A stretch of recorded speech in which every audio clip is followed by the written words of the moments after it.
Good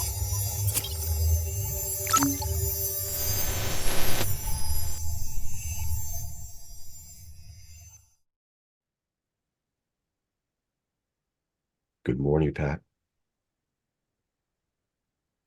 That's a grand old smile. Way to start off the show. And I'm going to be correct. I have contacts in today, no glasses, so I can see my computer and then I can say that it's March 23rd. Aha. I didn't screw up like last week. Oof. Numbers upside down, dyslexia kicking in, all that good stuff. So we're good for now. No technical difficulties. I can hear you. You can hear me. I mean, that's if you want to. That's up to you at that point. And you could tell fans we are the dynamic duo again for a little bit for now. We'll see how long that lasts. He's supposed to be here, but he made some song and dance excuse about blah blah blah blah blah. I'm going to a concert and we have to stay over our friend's house because I can't come back. I think he just wanted some alone time to try to make kid number four. No, I'm just joking. I That's right. He yeah. can't. He got his tubes tied, so he can't do that stuff anymore. Hey, someone tells me he really wouldn't want that. I mean, No, no. Not it's when you it's. I, I don't some I think it's at the point where you're like, come on now. some people could do it at a certain age. Some people like can't. No, no, no more. It's okay. Okay.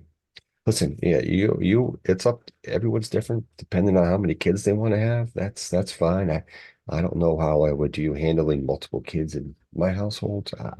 I'd probably have a. I'd be my hair would be purely white, like the heavens, uh, rays of sunshine behind me. But yeah, I don't know. I don't know how I would handle that.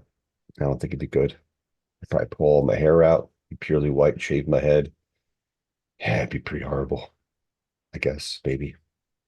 You never know. But I digress, I guess. Each is to their own. It's all good. So, fans who are going to be watching this, we have, we are bringing back something we started a long time ago when we started this, whatever you want to call this podcast.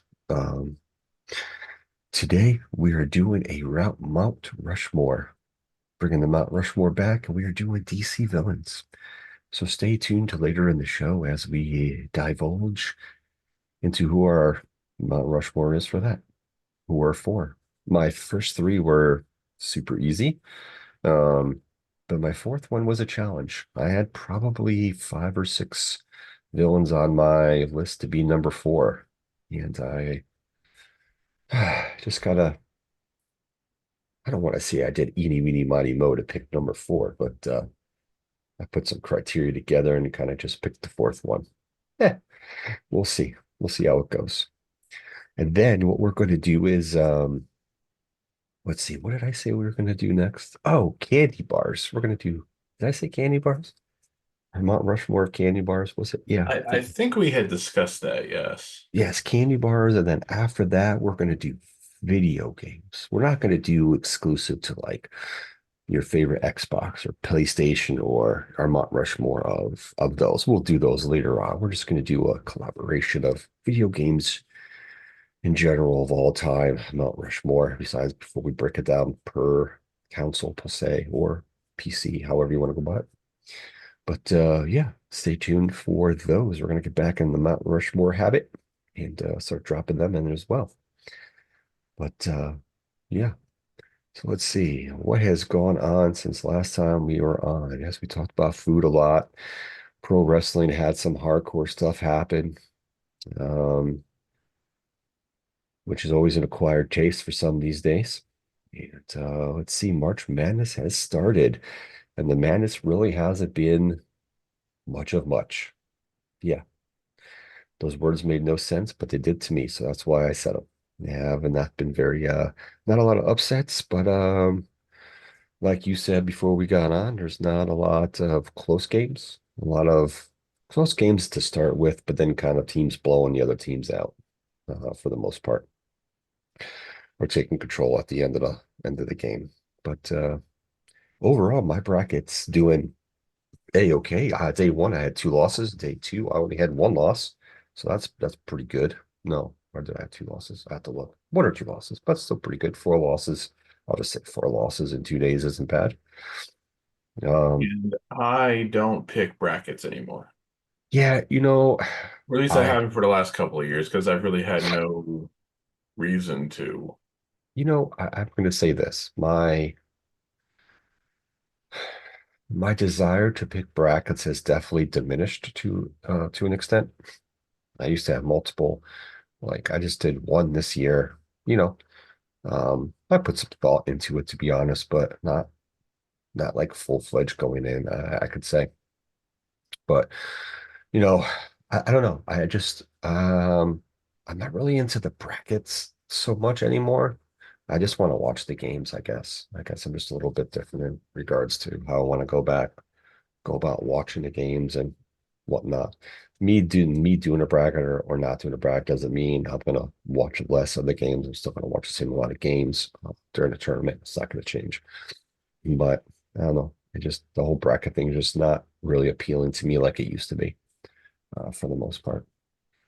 And then yesterday, the only thing that really destroyed my bracket was like I said earlier before we got on, Arkansas beating St. John's. I had St. John's going to the Elite Eight, but it doesn't really surprise me. Arkansas, did what they did. They're being coached by Calipari, so even though they're 22 and 13 during the season, it really doesn't mean much. It's tournament time, and your coach is Calipari. Anything can happen. So take it with a grain of salt with that one. So he's done well under Arkansas being with that team. His former team pretty much has a very similar record too. So I don't think it would have been much of a difference which team he was coaching, but I mean, you know, I did find interesting the little factoid. I mean, with Patino taking St. John's to the tournament this year, Patino became the first coach to ever take six different teams yeah. to the NCAA tournament, which I mean, it's an interesting accomplishment, and at the same time, it kind of shows you he's had some issues in his past. Well, yeah, no, he definitely Because it's has. now, of course, college coaches switch all the time, and it's like I've kept a spreadsheet. I'm waiting for it to load here. It's being slower and shit. Of every guy who ever coached a team to the NCAA tournament. And so there's a couple things you see with guys who end up taking multiple teams to the tournament. It's either a guy who started out at a small school and then like went to like bigger schools, Mhm.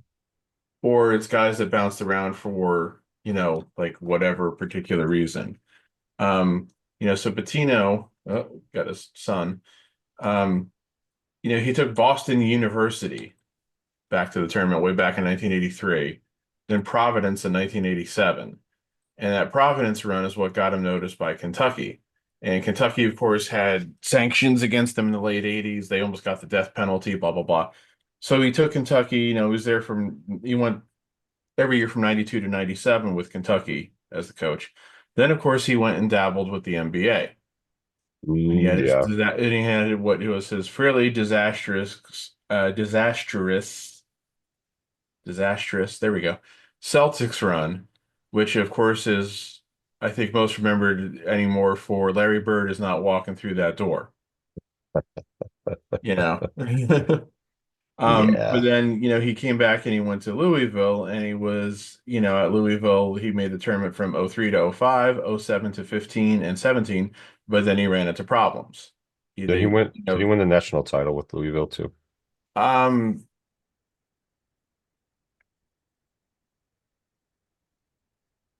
I am totally blanking on that. I want to say yes, and at the same time, I want to say no. I know Louisville won a national title under Denny Crum, actually two national titles, Denny Crum back in the 80s. Oh yeah, Louisville won the national title in 2013. Now, what I was kind of getting at, um, was that vacated?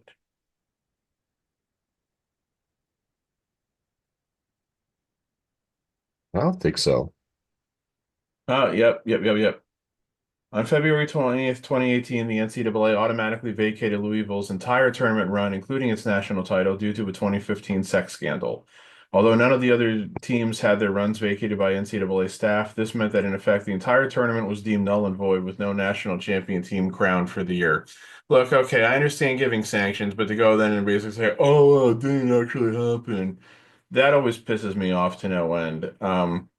Do sanction against them, but don't take their title away from them. I'm No, like, no, I can understand them like saying like, okay, like the title has to be vacated, but you can't tell me the tournament was, wasn't played then because like yeah, I'm getting sidetracked here now, but I don't know if you remember, I don't think they still do it anymore. ESPN or ESPN2 used to do that top five reasons you can't blame show.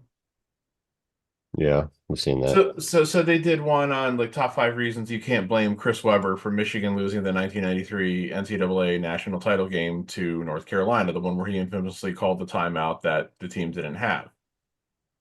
Yes, yes. Their number one reason ended up being it didn't happen because all those Michigan stuff got vacated for what was later found to be like recruiting violations that centered around Weber and everything. And I just was like pissed off because I said, what you basically just said So stupid.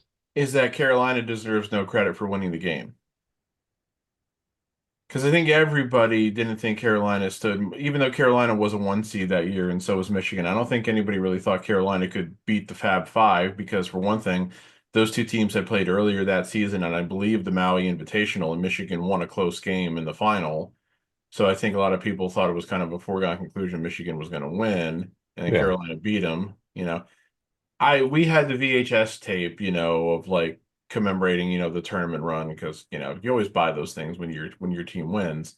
Oh yeah, I remember that Dean stuff. Smith, and I remember Dean Smith and like the wrap up for it, even saying we had a couple fouls to give. We were planning on fouling him, so they couldn't establish a play, get set with a play, and we knew we weren't going to send him to the line. So I don't even think that him calling the timeout won the game for us or lost the game for them. So it's like, dude, the opposing coach is absolving the guy for his boneheaded mistake. And it's true. It wasn't like a foregone conclusion that, and the whole thing was too, it was like if you ever go back and watch that entire sequence. So somebody for Carolina, I don't remember if it was Derek Phelps or Brian Reese, missed a free throw. Weber gets the rebound and he immediately walked, and the referees missed it. I don't know how they missed it because it was so blatantly obvious. And then I he's know. dribbling the ball up the court the whole way rather than, Jalen Rose or Jimmy King, one of the more experienced ball handler, one of the guards and everything. And Weber dribbles himself into the corner where he gets trapped by, I think it was Phelps and Reese, who had him trapped against the sideline, basically, which is why he turned to call the timeout, because his only other option was basically to try to force his way through them and draw a foul, which I guess he didn't want to do because it would just mean they would have to inbound again. Or that, he was going to, commit some kind of a turnover, like, they were going to strip him of the ball or he'd walk again or something. I don't know. So anyway.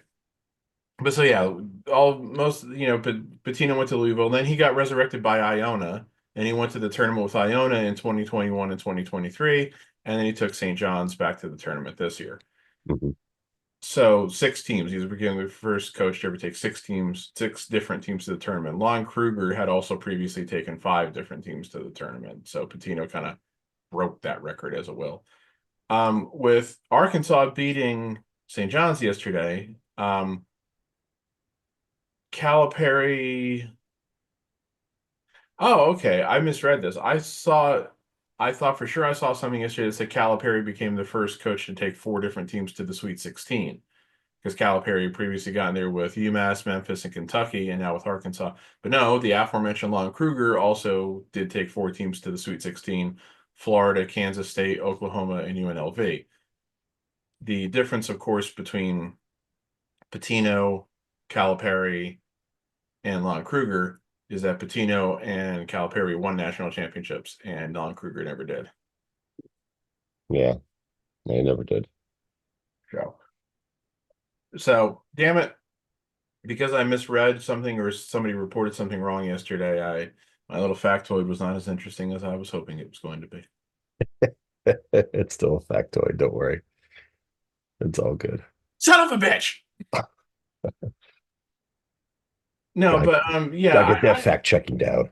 I haven't been watching this tournament too extensively. I mean, Carolina is my team. They played Friday at 4 o'clock. I was at work, so I couldn't really put the game on. Um, and I was trying to like close things out because 4 o'clock on a Friday. Make Hmm. sure everything's like done for the week. Get to a good stopping point. Yeah. All that kind of fun shit. So I never really put the game on, and then I'm driving home, and there was a fucking accident on the road, and I had to take an alternate route, which took forever. So I didn't put the game on in the car, and Carolina lost, and because they got blown away in the first half, they couldn't make it up in the second. But so, yeah, just it's been kind of a boring tournament. None of the top four seeds lost in the first round.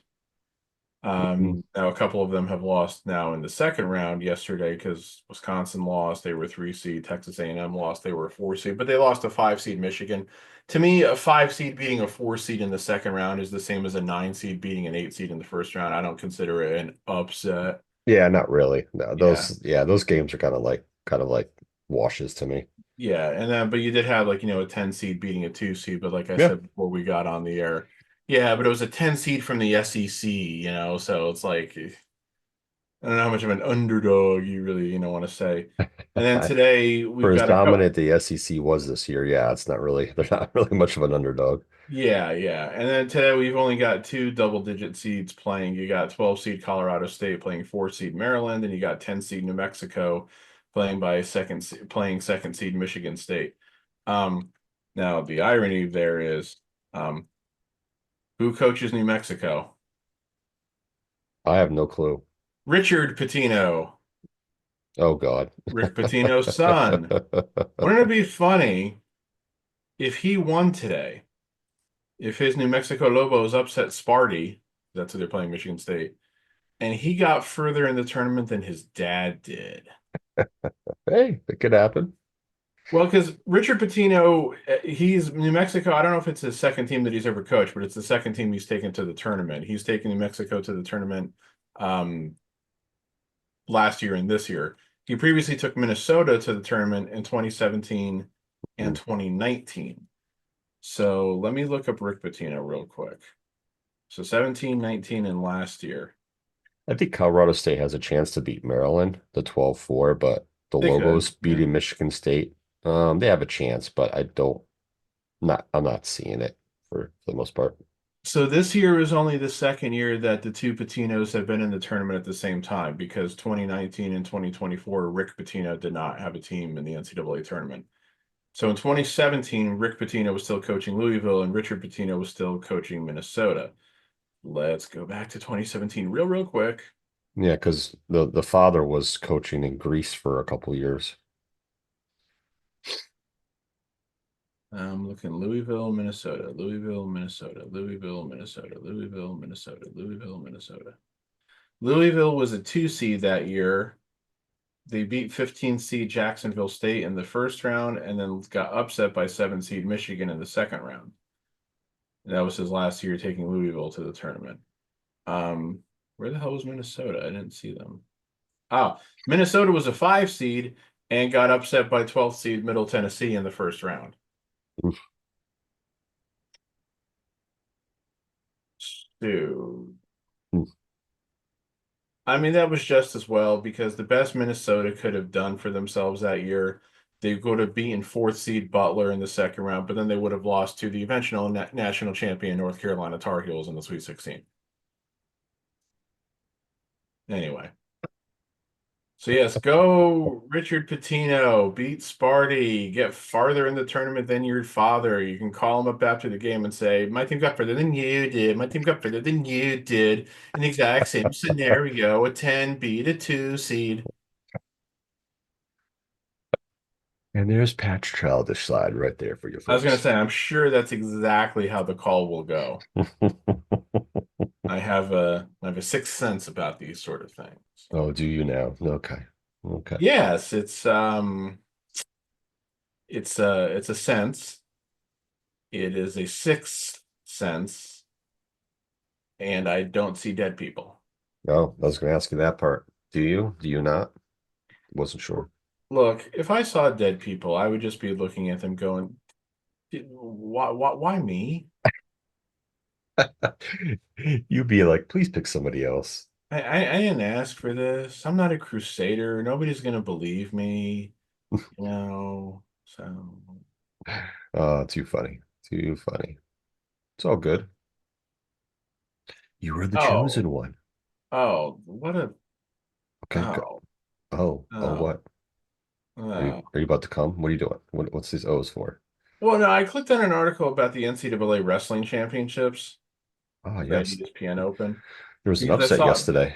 because I saw a name that I recognized. Yes, you lost. Yes, now former WWE trainee Gable Steveson was upset in the final by Wyatt Hendrickson of Oklahoma State. And Steveson, of Yep. course, has won a gold medal in the Olympics too, and in addition to I think having previously won an NCAA championship. Um, but I guess Trump was there and Hendrickson was like celebrating and gave him a big hug as part of the celebration.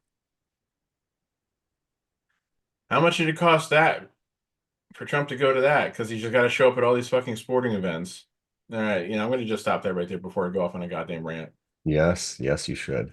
Well, it's because it alludes to something that a couple of friends of mine were having a discussion about on Facebook about people who say like, "Oh, Trump doesn't take a salary."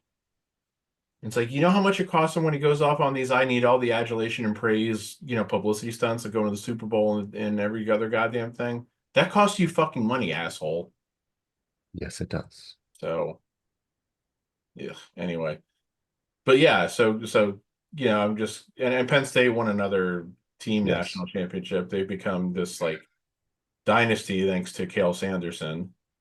Uh, Yeah, they got I think the kid who won yesterday was his fifth title, I believe. it's their 12th. They get a It's kid's the fifth 12th men's individual Division title. One. It's the 12th men's Division One wrestling national title under Coach Cale Sanderson. Hmm. Their third four-peat. Yeah. But Yeah. the kid who the one kid, I can't remember his name. Like Penn State's best wrestler, one of the best wrestlers in the country. I'm having a brain fart what his name is. I think he won like his fifth title. Um. I think it was Yes, his fifth. Carter. Huh. Is weird. He's an African American guy who's got an Italian last name. Um. Carter. I don't know if it's pronounced Starochi or Staroki. Yeah, I don't know either. His first name's Carter. I Yeah, just because don't want to it's butcher his last name. I yeah, it's feel bad. spelled Starocci. And I've seen names like that where it's a soft C sound, and I've seen at times where it's a hard C sound. So I'm not sure which Yeah, one. I'd have to hear somebody say his name before I actually knew. properly. We butcher it on him.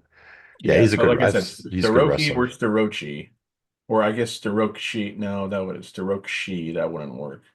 Yeah, he's a good wrestler. I watched Yeah, some. I don't watch as much college wrestling as I used to back in the day, but I do catch it from time to time. I've seen a couple it, of it his it is matches. it is a little interesting to think of how few pro wrestlers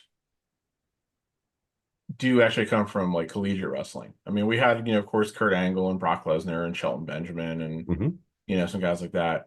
But, the thing, and everybody thought Gable Steveson was this going to be this like can't miss prospect for WWE.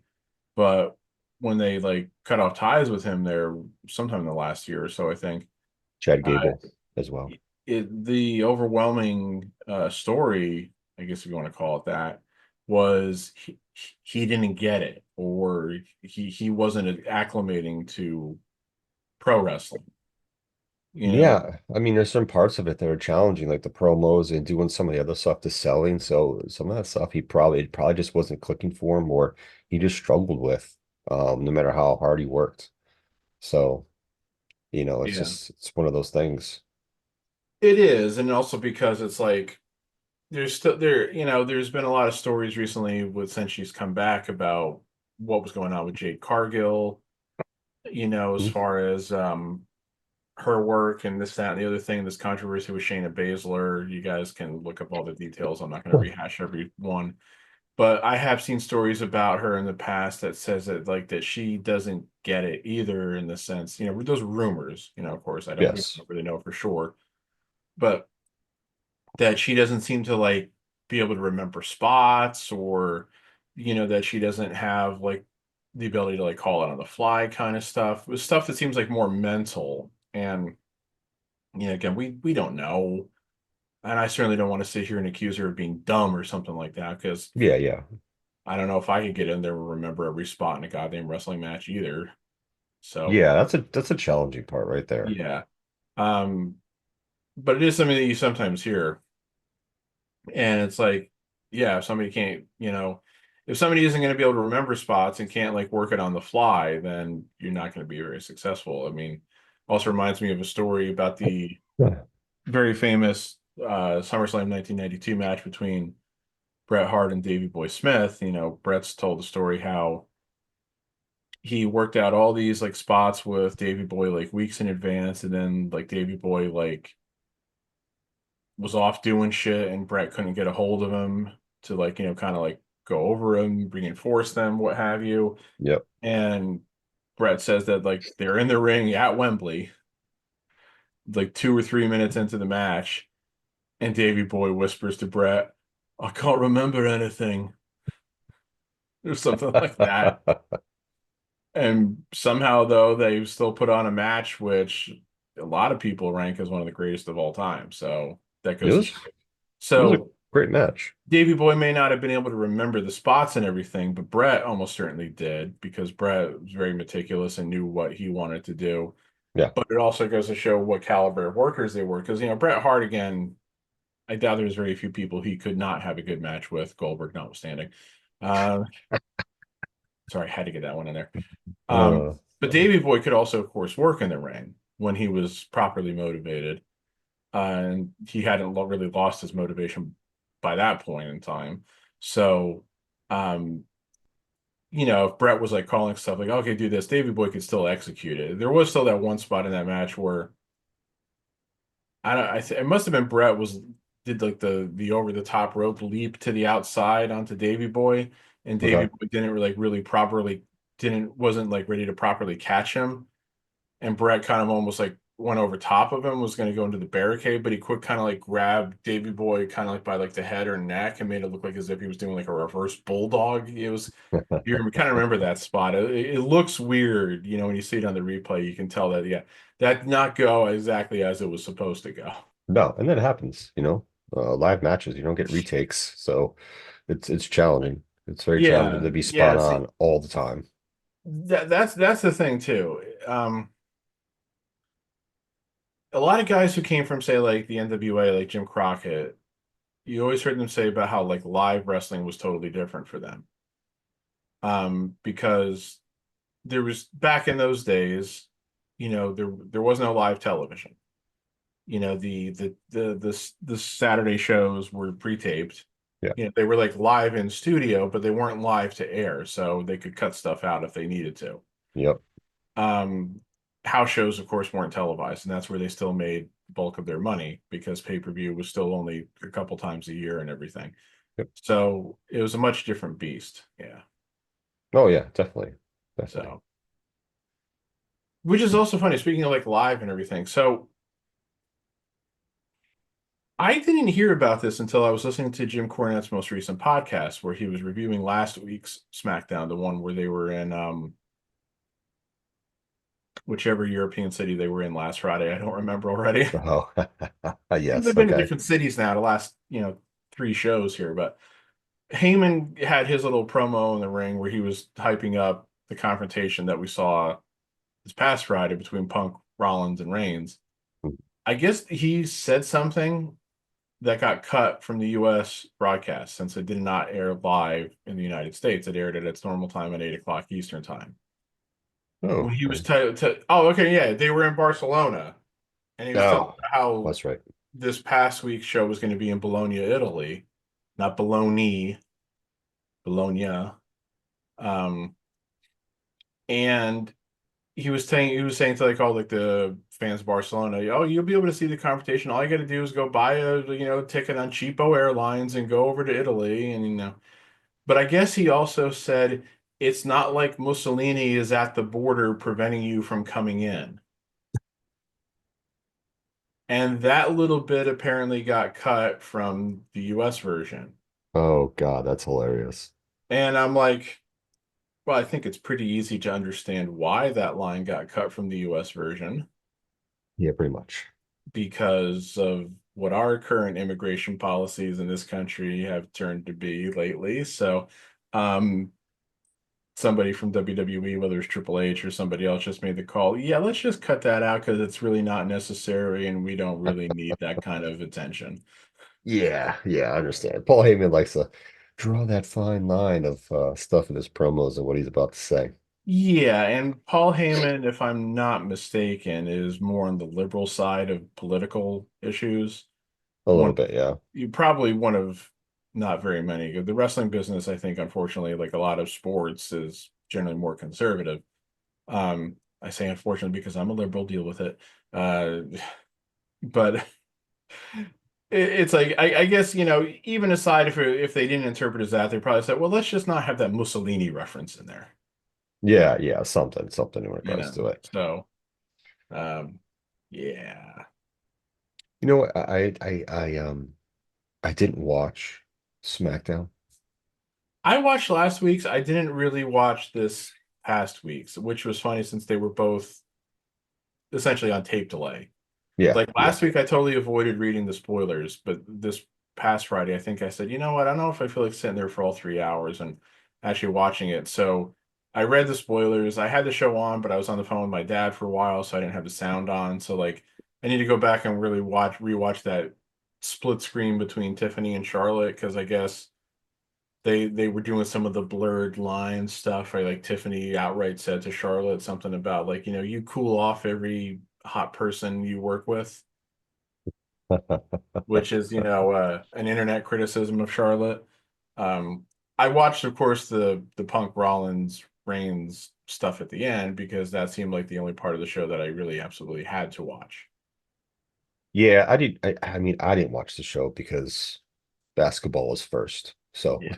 I'm watching tournament games in regards to that. I saw Ding, bits ding, and ding, ding, pieces of ding, the ding. Tiffany Charlotte stuff, some good back and forth banter. I didn't get a chance to watch the whole promo with Punk, Rollins, and Roman. Um, I, I I heard some of Punk's promo before they started brawling, and it's interesting how he says about thanking Heyman for bringing his tribal chief to him on a platter, whatever the specific phrase was. I'm Yeah, really and I'm really starting to think what this like I'm really trying to figure out what this favor is. there's I still I don't the think it's a match. Like I don't think this favor has to do with a match. I think this favor has to do with something totally different. yeah, it's It's either screwing somebody or Heyman has to be in his corner for a match. There's something. It's something else. I don't think it pertains to getting Punk a match or being in a match. It has to do with something totally different. yeah, and they did the whole thing where he said that and Roman's all like, He does his slow-mo turn. yeah, and Say Heyman. Heyman standing there all like, but they didn't really like milk that because they started brawling almost immediately after that. So they put it out there, they teased it, but they didn't really like give you a lot of time for it to kind of like sink in or what have you. Um, so And the other thing too, yeah. I'm trying to like go back and watch like some of Punk's promos when he came in, and he was like that one specific promo where he starts going through people and he brings up, Roman. He was like, don't forget who the OG Paul Heyman guy is.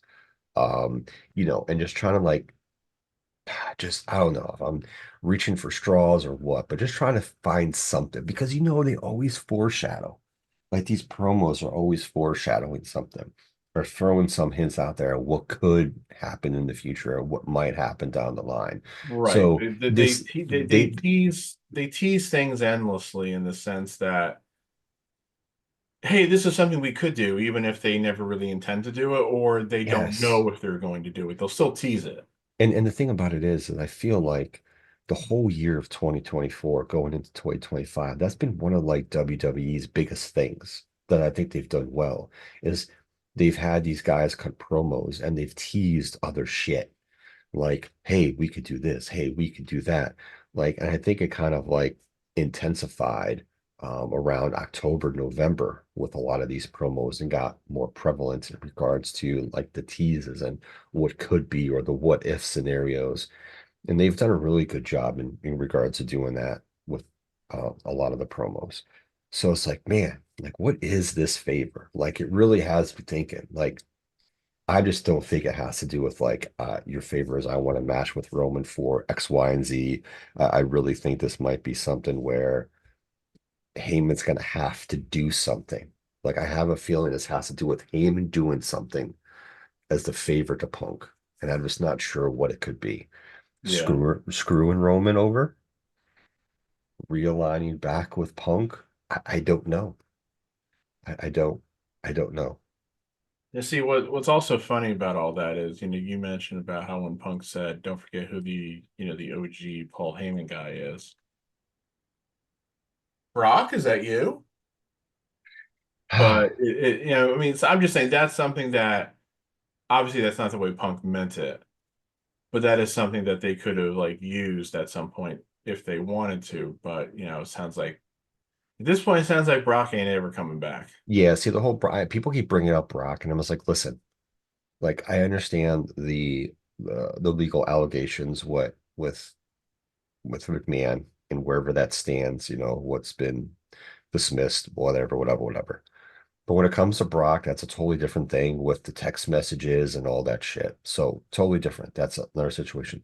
Don't expect to see him anytime soon. Like for me, I'm not even thinking about Brock in any type of storylines. If he miraculously shows up, then that means he's been cleared of all the accusations um, that have been thrown against him.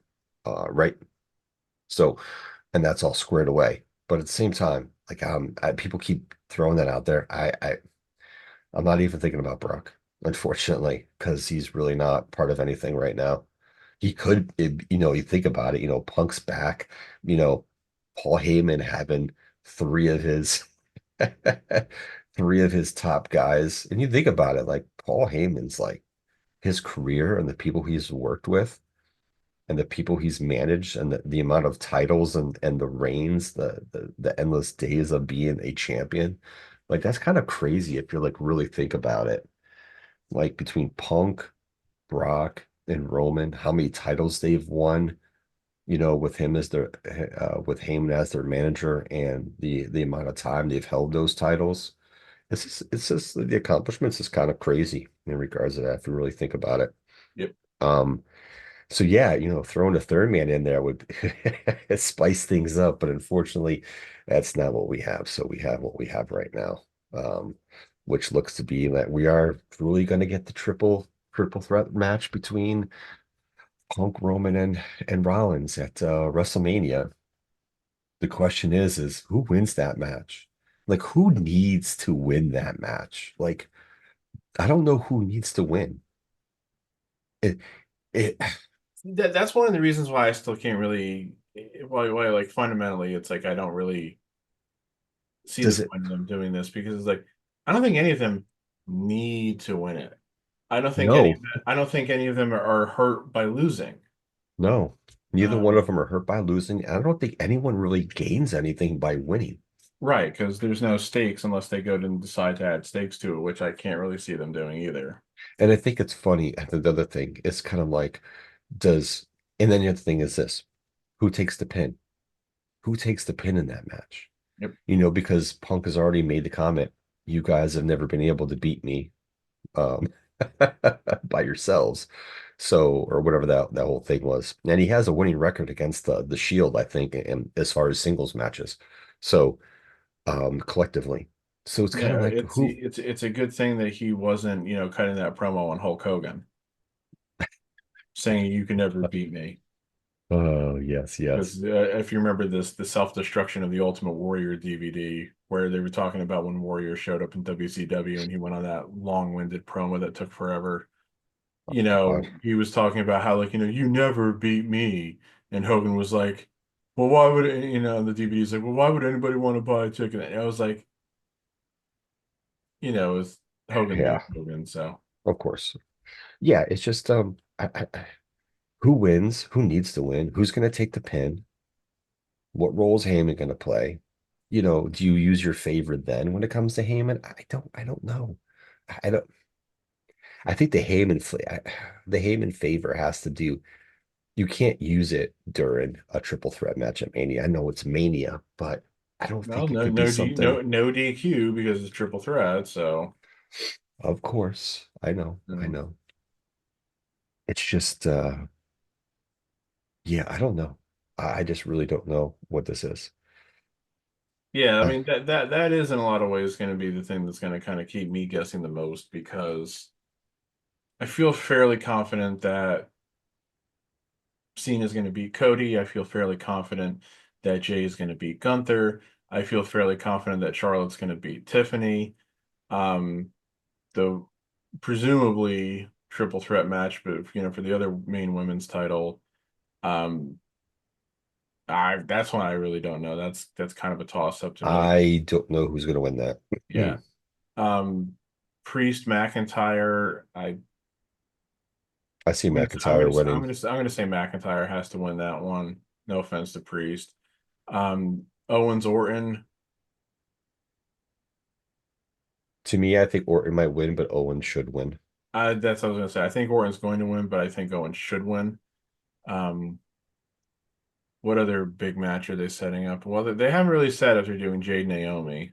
So, Yeah, they really haven't done that. And that was a weird dynamic. The highlights I saw from that match too. well, that was the thing. Like, so Jade was wrestling Liv, but Naomi did come down and distract her and basically cost Jade the match. And then she kind of got one up on Jade after the match, which she basically needed to, the way that Jade just beat the shit out of her twice already, you Yeah, know.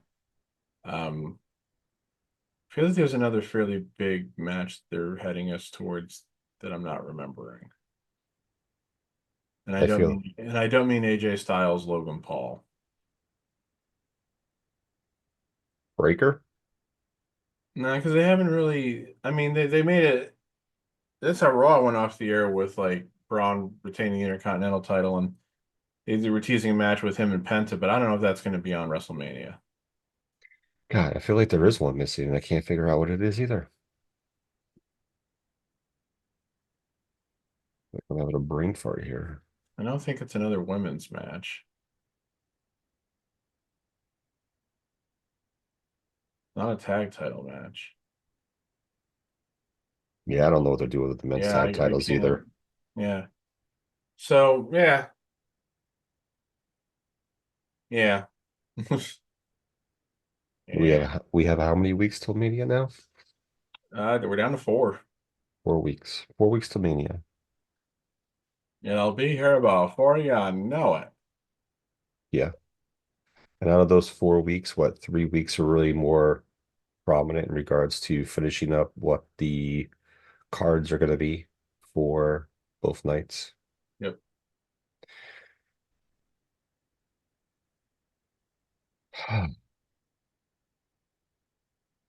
Yeah.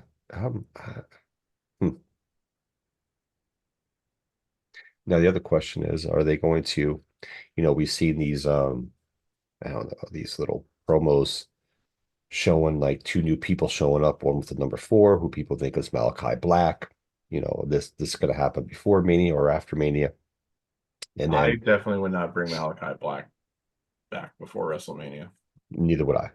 Um, unless they have something planned for the Judgment Day and he's joining the Judgment Day or whatever the case may be with that or whoever he's joining. I don't know.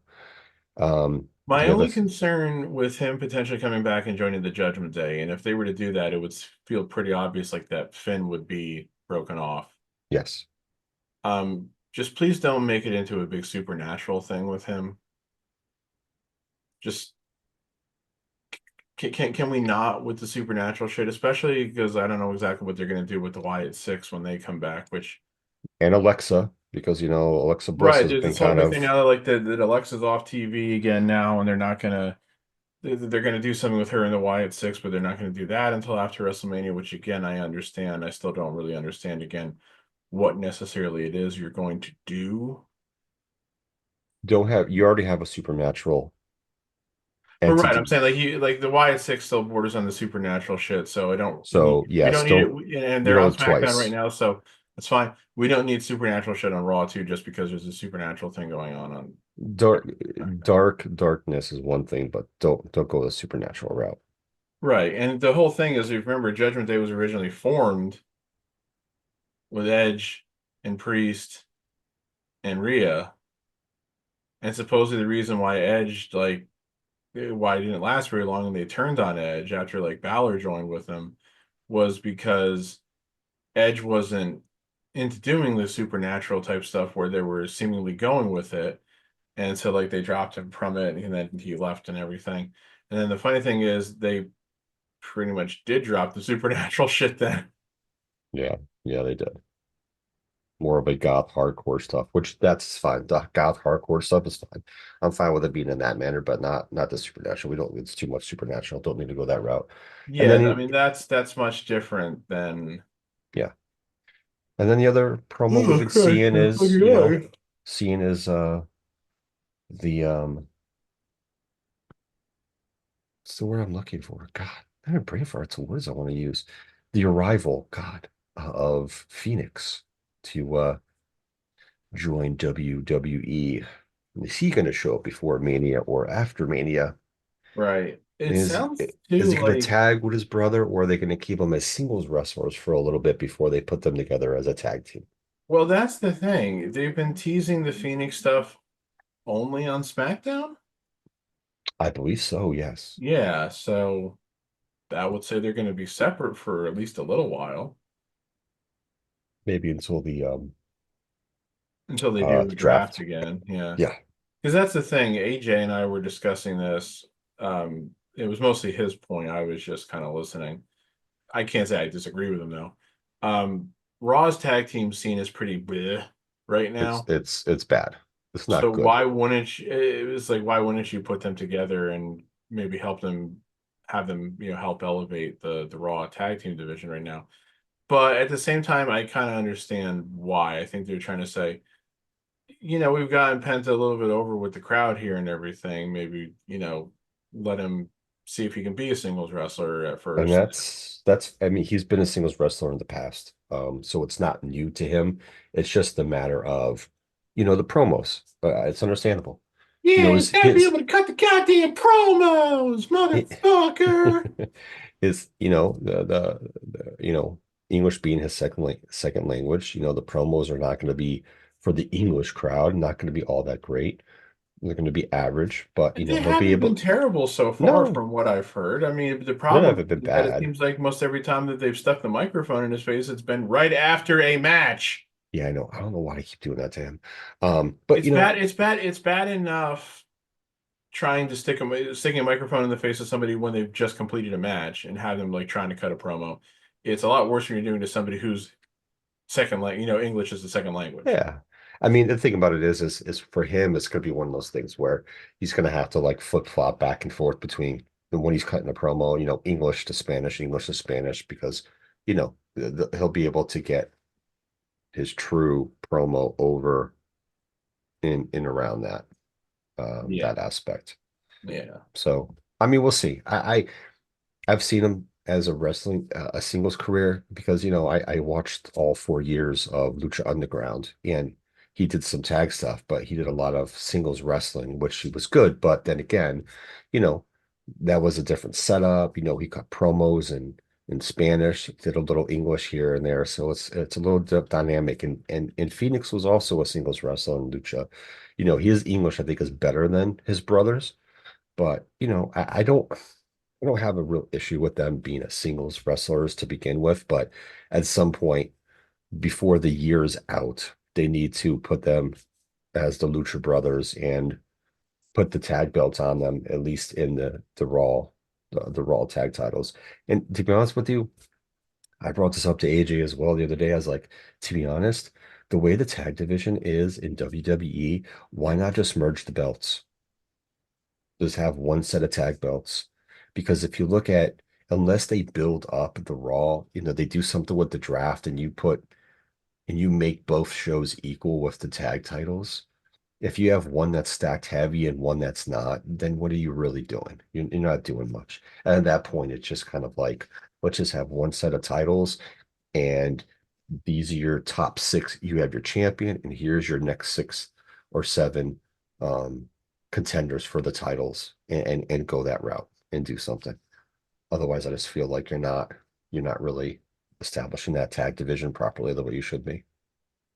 Yeah, I mean, that's the thing. It's like I think that was something that I think a lot of people kind of expected would be better with Triple H was tag team wrestling. So far, I can't really definitely say that it has. I mean, it's gotten a little bit, yes, but they seem to be doing more, with the SmackDown titles, with the flip-flopping of who's winning this weekend and that week, and now the Street Profits have it, or Mercy Machine Guns have it. Now DOI's got it back, and it's just the merry-go-round of what they've been Well, doing. yeah, the Street Profits have the titles again, Correct. and Yeah. now they've got a match with Pretty Deadly for next week, which it's like Pretty Deadly's actually grown on me a little bit. They've Um, they've gotten a lot better. yeah, I've always liked them last year, overall. last year at this time, I thought they were a complete nuisance, and I was like, keep them off my screen. Um, but I think they're a little bit. I think they've improved because I think they've maybe even like toned down a little of like the over the top shit as far as their gimmick is concerned. Still ridiculous that they wrestle in those outfits, but whatever. Um, you I know, know. um, but yeah, it's like yeah, but at the same time, it's like, yeah, you can't just go swapping the titles back and forth between those four teams. You're gonna have to come up with something, and then yeah, It is. It's kind of like one of the things too is it seems like you know, Pretty Deadly seems to be over with the crowd too. So are we going to, um, put the belts on them now? Like how much yeah. flip-flopping are we going to be doing with these tag titles on Right, SmackDown? right. It's like how much do you want to go with what the crowd's kind of itching for? Like how long can you like deny that? You know? Um, Yes, but it's like you just switch the titles to the Street Profits from DIY.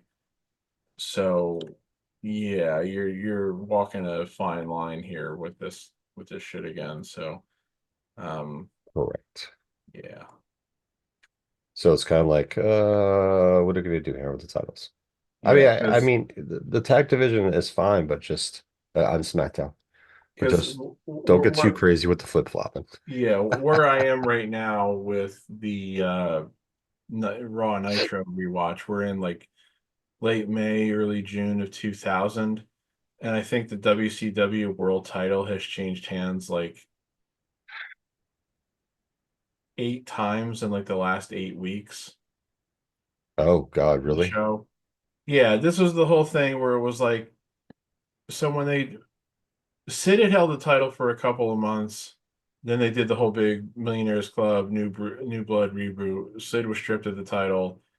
Was put it for vacant. Jarrett won it. Then they did the whole thing with like, David Arquette. Um, Oh God. but Yes, then yes. maybe hold on, maybe I can find it. WCW. Yeah, hold on here. Let me pull it up here. Here's the reigns. Okay, so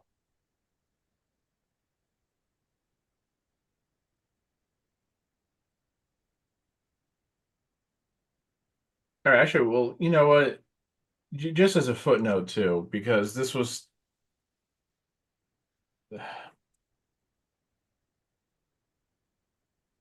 Yes. they started hot shotting the title a little bit in 1999 when Bischoff's still running the show. Then Russo comes in the fall. They did a whole thing where Sting was the champion after he had turned heel on Hogan. He got stripped of the title after losing an unsanctioned match against Goldberg and attacking referee Charles Robinson at Halloween Havoc, where he was originally supposed to have wrestled Hogan, but they did the whole thing where Hogan came out and laid down for him. So Oh, the title got yes. vacated on October 25th, 1999. On November 21st, 1999, Bret Hart won the title in the tournament final at the Mayhem pay-per-view, beating Chris Benoit in the tournament final. So Bret Hart finally won the WCW title. Then after the controversial ending to the Bret Hart Goldberg match at Starrcade in 1999, Bret vacated the title on that episode of the following episode of Nitro, and then had a rematch with Goldberg later that night where he won, where they formed the NWO 2000. Bret, Jarrett, Hall, and Nash. Oh God, I remember. Oh yeah. The title was officially vacated on January 16th, 2000 at the sold out pay-per-view because of Bret's injury. He had to stop wrestling because of the concussions. Benoit won it in a match with Sid that night. Um, and then, of course, officially vacated the title the next night on Nitro because he and the other Radicals walked out of the company. Well, I remember the Radicals versus like what was it? What was that called? What was the storyline with like Hogan and Kidman? What was the Well, I was part of the New Blood Millionaires Club stuff. Millionaires Club? Yeah. It's- So the title gets vacated again on Nitro on January 17th. The following Nitro, January 24th, Sid beat Nash to win the vacant title. The next episode of Thunder later that week, Sid was stripped of the title by Commissioner Kevin Nash because Nash was the commissioner at that point because Sid did not pin the legal man to win the championship in the Nitro match because the Harris brothers were in it. Or it was like Sid had to beat the Harris brothers for the right to face Nash, and they were saying like he didn't pin the right Harris brother. So they strip him of the title. Nash awards himself um, as the champion, and it mentions this reign was not recognized by WCW and is not recognized by WWE. Sid wins a triangle steel cage match against Nash and Ron Harris, making Nash submit to win the title on the January 25th episode of Nitro. And then or Thunder, I mean. Then he holds it until the Nitro where they start the Millionaires Club New Blood stuff, which is April 10th. So, Jesus. April 16th, 2000, Jarrett beats DDP at the Spring Stampede pay-per-view in a tournament final for the vacant title. The next week, not the next night, and the next week, April 24th, 2000 on Nitro, Page beats Jarrett in a steel cage match to win the title. The next night on Thunder, I say the next night because Thunder was taped on Tuesday, though it aired on Wednesday. Hmm. Yeah, yeah. Um, they did the tag team match of Page and Arquette against Bischoff and Jarrett, with the stipulation being whoever scored the pinfall would become champion. Arquette pins Bischoff, and that's how Arquette's the WCW champion. He holds the title for 12 days until the Slamboree pay-per-view on May 7th, where Jarrett wins that triple cage match against Page and Arquette, where Arquette turns on Page, Mike Awesome throws Canyon off the cage onto the ramp, and they sold it like, Canyon was severely injured. And of course, they did all that in the same arena where Owen Hart died. So that was great. Oh God, yeah. Hmm. So Jarrett holds it for another 8 days until the May 15th episode of Nitro when Ric Flair beats him for the title. I can't remember exactly how that match went. The following Nitro, May 22nd, Russo strips Flair of the title because I think they beat the shit out of Flair, and he was like, Flair can't wrestle. Later on that Nitro, Russo awards the vacant title to Jarrett, but Nash steals the title belt. Nash was then forced to face Jarrett in a no holds barred match, which Jarrett won. Okay. Hmm. The next night on Thunder, Nash wins a triangle match against Jarrett and Scott Steiner, who has turned from the New Blood to the Millionaires Club at this point. So Nash wins the title from Jarrett. At the beginning of the May 29th Nitro, which is what I think was the most recent Nitro I watched, um, Nash gives the title back to Flair, saying, "You never lost this." All right. Later that night, Jarrett beats Flair in a match where David Flair was the special referee and there were all sorts of shenanigans. So Interesting. between April 10th when they forced Sid to vacate the title, and May 29th, and counting like things where it was vacated, you get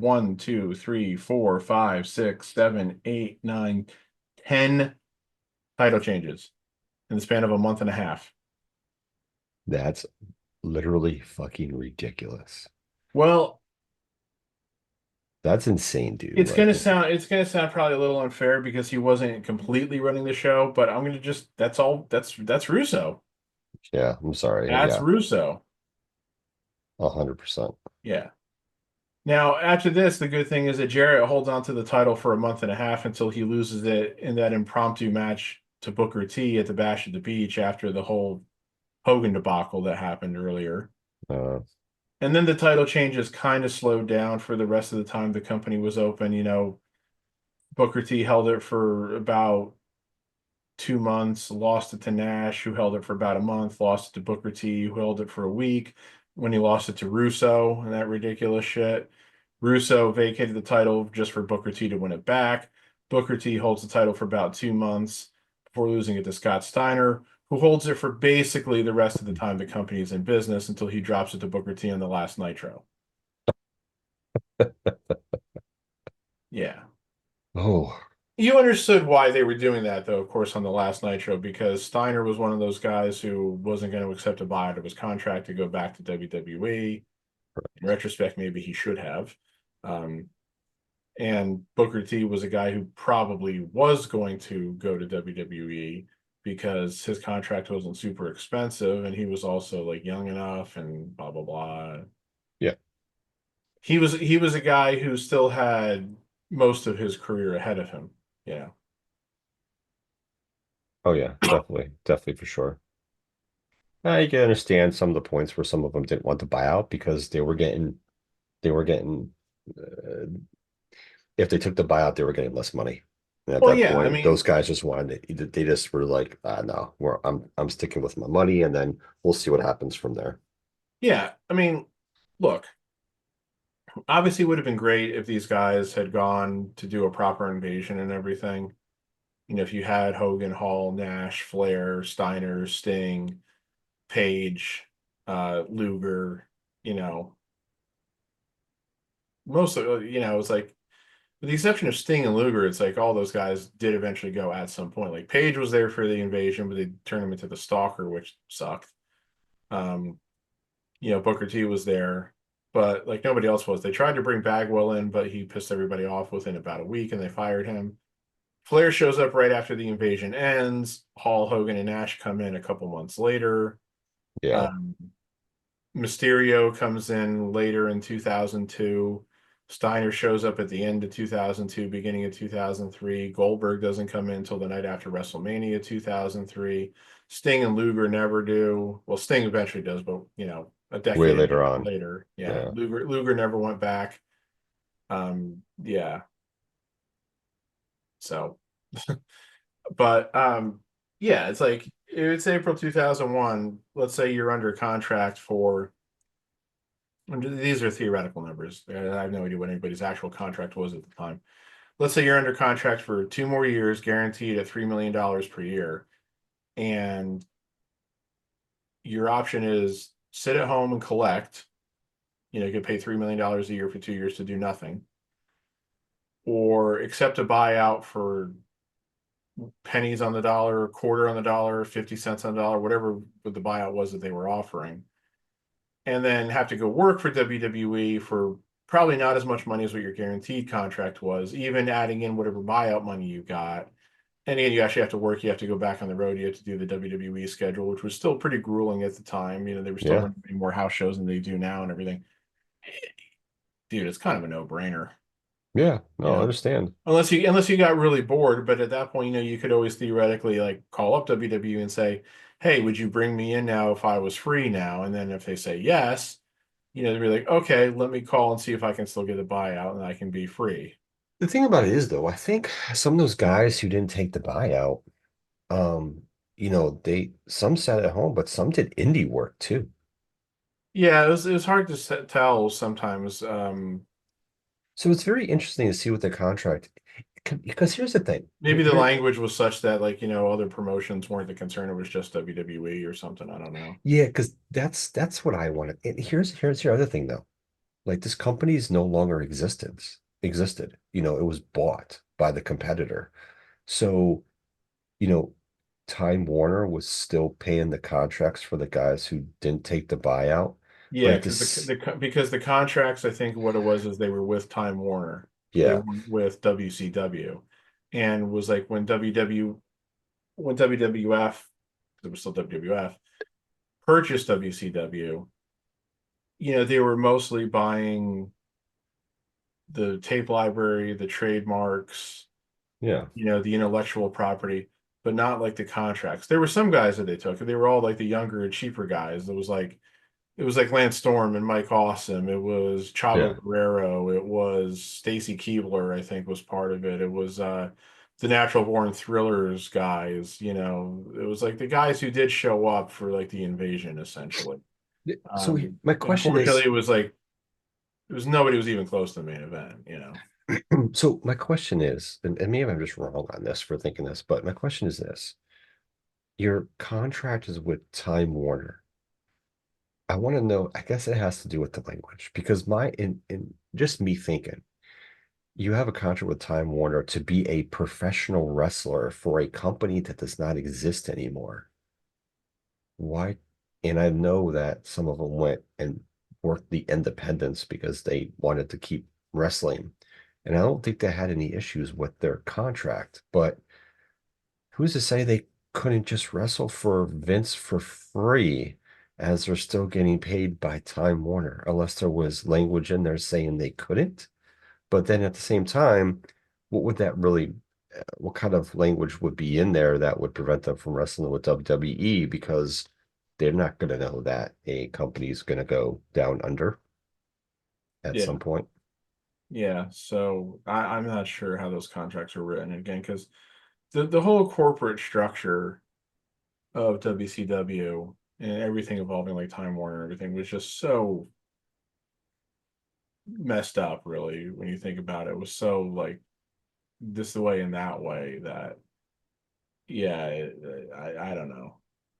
I don't know if it was like an accounting thing or what. But No, I mean, think about this too.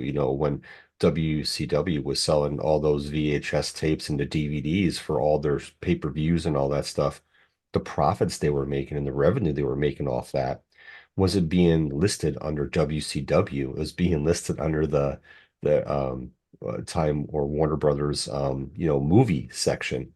So the profits and the revenue were going to a totally different department that had nothing to do with pro wrestling. So it yeah, wasn't. that's something that I think Bischoff has said before on, like, probably on his podcast and probably also in other interviews, was that good stuff that WCW produced, like stuff that produced money for WCW, would sometimes show up on the books for other divisions of Time Warner, Yeah. and So stuff that went bad for Time Warner got thrown onto WCW's books. yeah, I'd love to have been able to, as an accountant, I kind of would love to have been able to see what some of that may have looked like, just because, dude, it would have been a shit show. well, because it's like it's a little hard to justify some of that stuff, and like to really be able to say, like, it come up with legitimate purposes, like if you're being audited or something like that. Like, just slightly sidetrack here. I was just reading something this morning about how I guess there's some kind of slight controversy right now where something with one of Elon Musk's companies, I don't remember if it was Tesla or if it was one of the others, like on a recent quarterly, report, it showed $6.3 billion uh, spent on their statement of cash flows Hmm. for capital projects, fixed assets, things of that sort. But on the balance sheet, it only showed $4.9 billion of additions to those assets. Okay. So where's the other $1.4 billion of purchases? Yes, yes. Now, there can be legitimate reasons for that discrepancy, but it is a little on the side. Hmm. It's like Agreed. technically you can buy an asset. Let's say you've got two different companies that have their own sets of books. You can technically buy an asset using one company's resources, Mhm. but then you use them of the other company. But there's stuff that's going to show a trail between the two. And without having gotten like all the details about this report and everything, it was making it, the article I was reading was making it sound like there was no obvious connection, you know? Gotcha. So and again, it's like, it's $1.4 billion. It's not exactly pocket change. So No, it, no, it, it's definitely not. it it's eyebrow raising, you know? And especially, of course, as some people are pointing out, it's eyebrow raising because this is the guy who's currently being tasked with running this made up department to ensure government efficiency. Mm. Meanwhile, it's like you could argue he doesn't even have his own books in order. Hmm. He's failed in the past and been bailed out, so that's pretty well documented as well. Yeah, and again, all the conflicts of interest and how much money he has and contracts with the government and everything. So, but again, it's a whole different story. But Yeah. it's just there's very, again, I worked in public accounting, so I wasn't like I was doing like books for small businesses and everything. Nothing on the level of what Elon Musk owns, obviously. The job I'm doing now, which is not public accounting, but I'm working for a municipal authority, which is it's not a government entity as such. It is a private company. It's a not-for-profit company. Um, but their books are so much more extensive than anything, and obviously with handling a municipal authority, there are a lot of capital projects going on and stuff of that sort. Mm. And there's Okay. different divisions within it. There's like a division for, the city of Allentown, and then there's a division for what they call suburban, which is basically not city of Allentown. Um, and when I'm doing like bank reconciliations, there's times where money gets commingled between the two in the sense that like payments were taken and it was mostly for this division, but a little bit of money for this division got taken in. So that's got to be documented. It's got to be listed. So it eventually gets transferred over to the other account for the other division, all this Mm. other kinds of shit. So, it's like you need to you need to have trails connecting the kind of stuff. And, it's like we're being audited right now. We had auditors in our office all this past week and probably continue to because we have to have an audit report out by the end of April, for the year 2024. One of the things that was like on our bank reconciliation at the end of the year was there were still like outstanding transfers that still had to be made between the two different bank accounts for the two different, divisions essentially. But it's like as long as we have a document and say, hey, this much money still has to be transferred from here to here, while this much has to be transferred from there to there, it's okay because we know about it. We're telling them, you know. I can't imagine if like I don't know how Tesla might need to be audited. I don't know who would audit it. I don't know what regulatory agencies that they have connections with or contracts with that they need to produce audits and everything. But that one's going to be a little hard, I would imagine. First of all, it's going to be hard for an auditor to investigate in all likelihood, especially if the company isn't forthcoming. Oh, of course. You know, Always. because let's say let's say like the auditors suspect that there's something maybe not totally hunky dory, okay, but they can't really find any documentation that indicates something one way or the other. All they can really do is when they issue their audit report, give what they call a qualified opinion, which is to say, we think these numbers are accurate, but, you know, Yeah. and that's not something a company really wants to have either. That you don't want to have like you don't want to be audited and given qualified or adverse opinions, because those are red flags.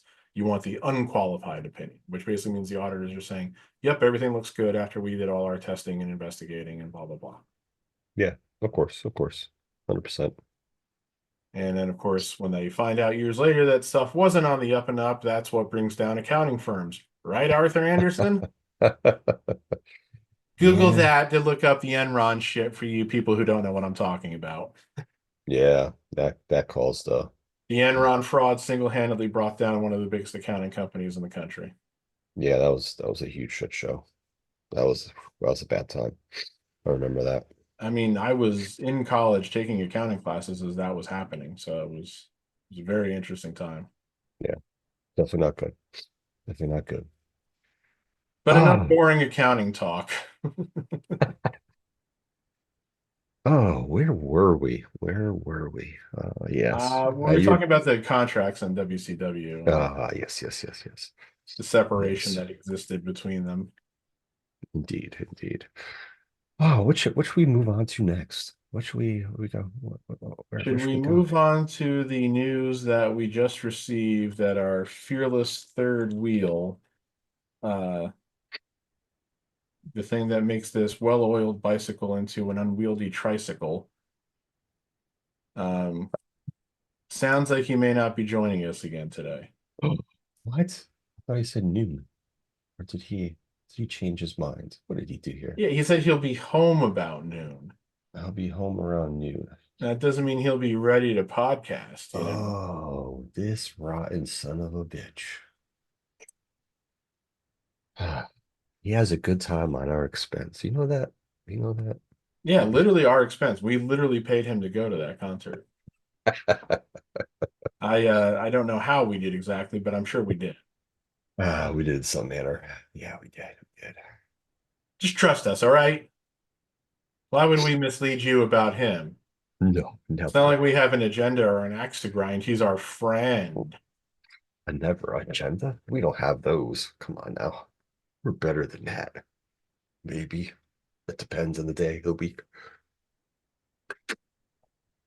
So shall we pivot to our Mount Rushmore? Do you wanna should we hold off a little bit? I I don't know. I mean, maybe we can hold off for maybe a few more minutes. I Oh, a few more minutes, a few more minutes. but it's like do you remember like in the original Sonic games, if that you like put your controller down for like an extended period of time, Sonic would eventually start looking at you, tapping his foot, looking at his watch. That was that is the funniest thing in the world. I think that's one of the coolest things about that game. When It's I like that's why, of course, levels were timed and everything too. It's like you're supposed to hit the pause button. And that's why like they never had to put that in on like the Mario Brothers games as an example. But it was Can you imagine Mario ever doing that to you? I remember I remember when I was playing Sonic and I put the controller down, I forgot to pause it because I had to drop a deuce. And then I came back and he was like doing that. I'm like, what the fuck's he doing? I'm like, oh shit, he's doing that to me. I was like, that's some of the funniest shit in the world. It would have been actually kind of hilarious if Mario would have done that.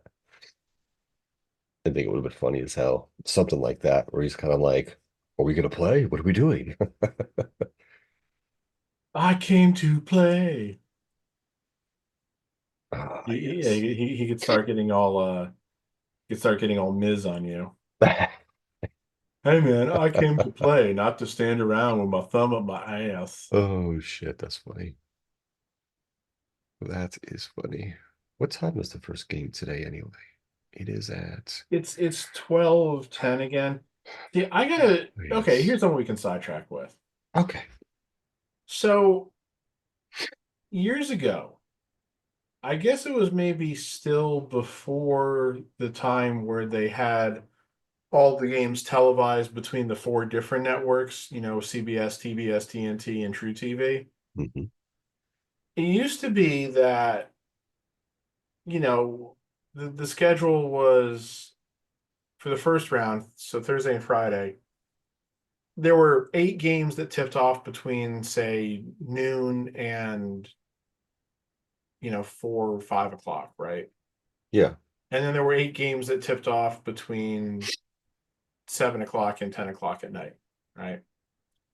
And then on Saturday and Sunday for the second round, the Saturday schedule was pretty much as you saw yesterday. There was like one game at noon, then there was another game around like 2:30, then there was like a game at 5, 6, 7, 8, 9, 10, kind of. Okay. Yeah. And that's the way they still do Saturday. Sundays it used to be that all the games tipped off and were over before prime time. So before 8 o'clock, you know? So like they ran 8 games from like noon to 8 o'clock, not in terms of tip off times, but in terms of, like actually being played and everything. But several years ago, and I think it was when they did this whole split to the 4 different network thing, they made the Sunday schedule like the Saturday schedule. So today's schedule, you got UConn, Florida tipping off at 12:10. Duke Baylor follows at approximately 2:40 because they're same site. So the Yeah. Florida game goes longer. The Duke Baylor game will tip off later. Illinois, Kentucky tips off at 5:15. St. Mary's, Alabama at 6:10. Colorado State, Maryland at 7:10. Then Iowa State, Mississippi will tip off at approximately 7:45. Michigan State, New Mexico at approximately 8:40, and Arizona, Oregon at approximately 9:40. I mean, call me old fashioned or get, a cranky old man, but I think it's ridiculous that even though the game's being played in Seattle, so it doesn't matter as much out there. But I think it's ridiculous that you're tipping off a game not until almost 10 o'clock on a Sunday night. Yeah. And somebody could say, well, Thursday night into Friday, well, that's like a work night, a school night, too, just the same way Sunday into Monday is. And I'm like, yeah, but it's like Sunday is always, it always had a different connotation. I guess this is, again, it's just the way times have changed, hey, because Sunday night television on network television back in the day used to be where they would do like the debut of like the big Hollywood movie from the prior year.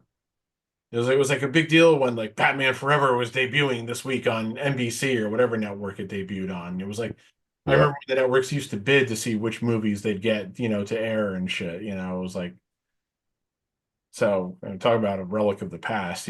But Very true. but I don't know. I feel like they let the games go too late on the Sunday of the first weekend. But like I said, that's probably just me. I guess maybe they want, less having to flip back and forth. And of course, like I said, it also used to be that you didn't get to see every game on every channel for free. You either had to, they had like the package, I think, for a while, Yeah, to they see did. every game.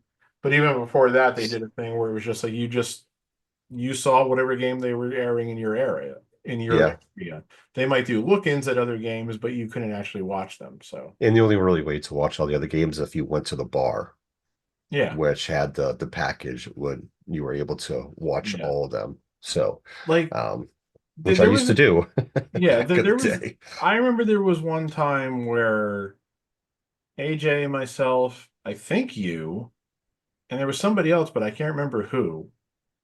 We went to the place that's on Airport Road that's now Copperhead Grill, but it was something else then. And Yeah, I can't well, remember what the hell it was called. yeah, either can I. Yeah, It I was went with you. I it went with was you more guys. it was more of a sports bar place. Yeah, I went with you guys the one day for that. And I want to say the year we did that was 2005. Maybe. Don't ask me on the years. I don't remember. Well, here's why I'm going to say it. I gotta check something here. Because Carolina won the national title in 2005, beating your Illinois. team.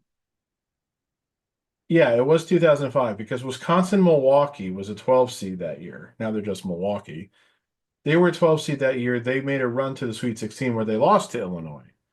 But they pulled like the first round upset over fifth seed Alabama. And I remember they had a guy on their team named McCants, and Carolina had Rashad McCants. Oh, okay. And AJ was, busting my balls, even though Carolina wasn't even playing that day. I'm pretty sure they didn't start until Friday that year. He was like busting my balls, like calling the guy in Milwaukee the real McCants the whole time.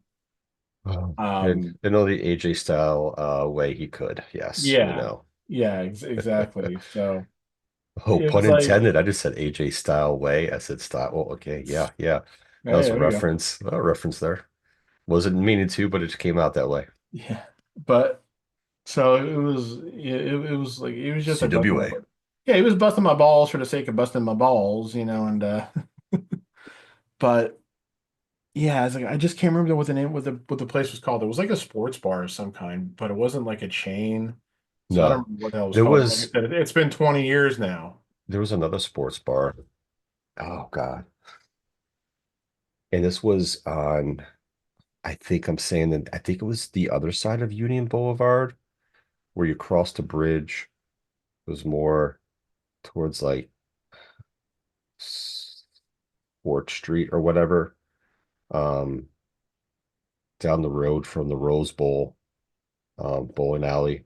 I know a part of the 22, you get off the highway, you can go make a right to go to the Rose Bowl, and you make a left to get into like Allentown towards the Allentown Fairgrounds. If you went up that road, you make a left, and on the right-hand side, there was a sports bar there. We used to go there to watch.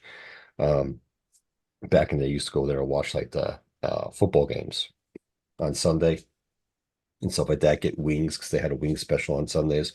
They used to do college basketball, March Madness there too. And I used to go there a lot with some of my friends back in the day. And that place, I can't remember the name of that place too, but that was another place that went from being a really cool place to being a club, and now is nothing. Yeah. It doesn't exist. Kind of funny how times change in regards to all that. But yeah, those were places that were cool to go to watch sports in that manner. Buffalo Wild Wings is the big place now that does all that stuff. Yeah. See, um, And there's some other stuff too, like there's local places down here. I know Live Nation has is another place that's a pretty big bar, sports entertainment bar place that's across the United States, and I just kind of know that because we deal with them at the company I work for. But with that being said, that does a lot of the, big sports areas and have a lot of different stuff there and big screen TVs with a lot of games for all the sports, hockey and whatnot. But they have they do like the same concept of specials and all that jazz, which is kind of fun. I kind of miss doing that, to be honest. I just don't like I know people down here, but sometimes they're indecisive if they want to do stuff like that or not want to do stuff like that. So yeah. it's not like it was back in the day. My problem with Buffalo Wild Wings has always been I've never been like crazy about their food. Some of it's Uh, good, some of it, nah, not so much, but Yeah, like it's decent enough to hang out. I feel like the non-wing stuff could maybe be a little better, but that's just me. Yeah, like I'm just saying, Yeah. sure. Like Um, I would guess back in the day if you went to like say starters, they probably had this stuff on. yeah. Why did I mention starters? I don't know. Oh God. What was it? There was a place in Allentown that we went to once upon a time. I don't know if you were there. I know I was there with AJ and probably Jeremy. Wasn't too far from the fairgrounds. It had a name similar to Starters. It was like a sports bar. They had like items on the menu named after like athletes. Yeah, I've been there before. I'm trying to remember what I the hell can't that remember the place hell is the name called. of it. Wasn't it the place that Pat Toomey owned? It might have been, yeah. Yeah, I God, can't what remember the was name that it was. place? Because that was a long time ago too. That place doesn't exist anymore either. No, no, Yeah. a lot of those places we went to don't exist anymore. Well, the restaurant business is fucking hard, so Yeah. you know. But a lot of those places closed down even before the pandemic even Right, was that's what I a mean. thing. It's like the restaurant business has always been hard. Just watch any episode of Kitchen Nightmares. And I mean, when you're at a restaurant and you have someone leave something in a toilet tank, doesn't Well, help. yeah, that was the other thing. I can't believe I've gone back into that place since it's a Mexican place now. Um, yeah, that was, and to think we were there for all that. That's Those of fans. you who don't know what we're talking about, there was a very horrific incident at Starter's Pub in Bethlehem back in 2013. I think so. Yeah. We were there watching SummerSlam. There was also a Sunday night baseball game going on between the Yankees and the Red Sox where I think it was Ryan Dempster, the Red Sox, decided to be the police for all of baseball and started throwing at Alex Rodriguez because this was like when all of A-Rod's steroid stuff was breaking. And Joe Girardi came close to getting thrown out of the game when warnings were issued, and he almost punched the umpire when he did it. Yeah, yeah. That A-Rod still was homered and the Yankees still won the game. But I remember like going outside to call my dad saying, "What the fuck is going on?" So I'm here trying to watch SummerSlam, watching Triple H turn on Daniel Bryan, and but yeah, a woman did a very horrific thing there that night, and we kind of sort of saw the aftermath, and we didn't know what was going on until the story broke the next day. But yeah. yeah, it's now a Mexican place which like has like a couple of locations. I'm now forgetting the name of the place. Okay. But I've been there a couple times with my sister and my brother-in-law, and I always told my sister I didn't want to go back in that building because I was there that night. And she finally convinced me just because, oh, just come out with me and Travis. And they remodeled the place. The bathrooms are in a different place than where they used to be. And I was very skeptical about that because I'm like, what are the chances that when somebody like buys an existing restaurant is going to make it into a different type of restaurant that they're going to change where the plumbing goes? Yeah, that's interesting. And sure enough, as soon as I walked into the place for this first time, I turned over and I said, the bathrooms are in the same fucking place. Are they really? Yeah. Because again, they weren't going to change that. Yeah, that's too much to change that. Where they're at is usually where they stay. It's like if you have enough money to take over like an existing building that was a restaurant, you're going to turn it into another restaurant. You're going to try to, it's going to be costly enough to buy the building and every other damn thing that you need to run a restaurant. You're not going to engage in a project that's going to cost you tens of thousands of dollars to rework the plumbing if No. you don't have to. And the only plumbing they're going to rework is it has anything to do with the kitchen. So like the money's going to be spent in Right. what they need for the kitchen for the actual Yeah, food. They're that's what you not got to gonna look at first. You got to look at it, you're saying, okay, we need a good kitchen, we need a good bar, we need the things that are going to make us have like food that people are going to make us want to come to eat it. So like fresh food, you know, not fresh frozen. yes. Yes. Yeah. Not fresh Again, frozen. watch a few Kitchen Nightmares episodes and hear people try to say Uh it's fresh, but it's frozen. sure. It's not fresh. Whatever you say. And Frozen some is of these not people are like, fresh. there's nothing wrong with frozen food. And I go, yes, that is true. There is nothing wrong with frozen food if you're eating at home. You don't go to a restaurant though expecting to get frozen food. No, no, you really don't. And I've worked for a couple different restaurants and I've seen the way they do things and some things do come in frozen, but it depends upon what it is. And some things get refrigerated and cooled and it's like at Olive Garden when I worked there, for example, the desserts came in pre-made. We have somebody making the desserts on site. Some of them I think came in frozen, but most all of them were like cold desserts anyway, so they were refrigerated. Oh, okay. I don't think you're really going to notice so much. Trust me, some of those desserts, if they got soft, yikes, they start falling apart. Oh yeah. Um, sorry. The breadsticks came in pre-made. Like the breadsticks weren't made on site. What they do with the breadsticks is they throw them in the oven, toast them up, and then slather the butter and garlic on it. Lovely. But Like nobody's making shit. the breadsticks in the restaurant. That's fine. Don't care. They're great anyway. Right. But what's the most important thing in an Italian restaurant, food-wise? The spaghetti, The pasta. the And the pasta. pasta was made fresh on site. They That's would good. make them in batches in the morning. I always see the prep cooks, there. If I had to work like an early shift, the prep cooks would still be there. I'd come and I'd see them making it. They'd put them on big trays. It's like here's the spaghetti, here's the capellini, here's the linguine because there is a difference in the thickness, the shape, blah Hmm. blah blah. And 100%. they'd put them in the refrigerator, not the freezer, the refrigerator on big trays, and they'd label them as to when they were made. And everybody knew when they had to go get it. You take the oldest stuff first, Yeah. you know. But again, there's nothing really wrong with making batches of pasta and putting them in a refrigerator for a couple of days. They're really, and especially they were heavily wrapped and shit. They're not really going to go bad. And after they get No. cooked, you're not going to notice. Now, are you going to notice the difference between that and maybe say, oh, they made it fresh, and then immediately went and threw it into like the pot of boiling water and shit? Yeah, probably. Yeah, you But will. that's the difference between a chain place, which Olive Garden, of course, is, Hmm. and Hell's Kitchen. You know, just throwing that out there because I watch so much Hell's Kitchen, and there's if he gets served like a dish with like pre-made pasta, he knows pretty much instantly. Oh yeah, you can definitely tell. Yeah. he insists he knows by taste, but at the same time, it's like I'm sure it's like there's people observing, of course, because everything's being recorded, when they're making it, and they probably go, "Hey, so and so made didn't you made used pre-made pasta." Oh. You better get them shit for that one. Yeah, but Oh, Lord. Yeah. Oh, those are the Rookies. times. That's That was it. the place in Allentown. That was the place I was talking about. That was down the road from the Rose Bowl. It was Rookies. Okay, yeah. There we go. Yep. That's where we used to go watch football and stuff on Yeah, Sundays. yeah. Yep. Rookies. Rookies, yeah. Um, it's funny because of course we were just talking about like, stuff with proximity to fairgrounds and everything.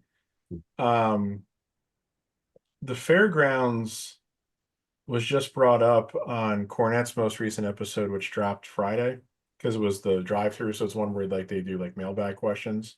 Oh, okay. Um, the person was really basically asking, and I understand they were relatively close to New York, but why did WWF back in the day do so many TV tapings at Allentown and Hamburg, Pennsylvania? And, Cornette's answer was basically, yeah, they're fairly close to New York. They're also close enough to Baltimore where they were still doing a lot of the post-production at a place in Baltimore. Okay. And specifically he was talking about the fairgrounds. He was saying it was a reliable, steady place that you knew you could get 2,000 people in for a taping and it would look full and it would look decent on TV. And it's funny, it's like you Yeah. ever watch some of those old fairgrounds tapings? The fairgrounds hasn't changed much. At least it's been a long time since I've been inside that building, since Ag Hall, as it's called, Agricultural Hall. If you live in the area, you just call it Ag Hall and everybody knows what you're talking about. Pretty much. Um, Yeah. I mean, I really don't remember exactly the last time I was there. It's interesting. One time I do remember being there. There's two specific instances I can remember being there. I remember buying a new computer at a computer show there back in 2000 to take with me for my sophomore year at college. And I also remember going to a job fair there, which is where I got hooked up with T-Mobile. Okay. Um, and it's funny, it's like I can never remember for sure any of the people I met who were there for T-Mobile that day. But I think one of the people who I met there was somebody who would later become one of my coaches, which was kind of funny. But That's interesting. like 3 or 4 years later, but Yeah. Yeah. I'm pretty sure she was there that day. But Ag Hall doesn't ever look much different. They've never really done a lot to really change the way it looks on the inside and everything. But there was of course one very notable wrestling moment that happened at one of the Ag Hall tapings, and that's back in 1980 when Larry Zbyszko turned on Bruno Sammartino. Yes. That Yes. happened. That happened at Ag Hall, um, and was one of the many, well, not many, but one of the many significant and famous moments that was left off when WWE really recently published a list of the best 30 heel turns of all time. Oh boy. They left off Larry Zbyszko turning on Bruno Sammartino. Wow. Really? Jesus. They That's also left sad. off. They also left off Andre turning on Hogan on Piper's Pit. They left off Orndorff turning on Hogan in '86. Wow. Um, they left off some significant stuff that didn't happen in WWE or WWF, but they kind of own now. Like they left off the Freebirds turning on the Von Erichs at that World Hmm. Class show, the Christmas World Class show in '82, where Kerry Von Erich was wrestling Ric Flair for the NWA title in the steel cage, and Michael Hayes was one of the special referees. And they did the whole thing where Hayes attacked Flair and told Kerry to pin him, and Kerry refused, so Hayes was walking out. Kerry goes after him. Flair knees Kerry into Hayes, who gets knocked out of the ring, and Terry Gordy, who was like the outside enforcer to make sure nobody tried to get into the cage, slams the cage door on Kerry's head, and that led to the Freebird Von Erich feud. But yeah, Yeah. that was something I was thinking about talking about for a future episode when all three of us were on, talking about how the term clickbait became something for a reason. And Hmm.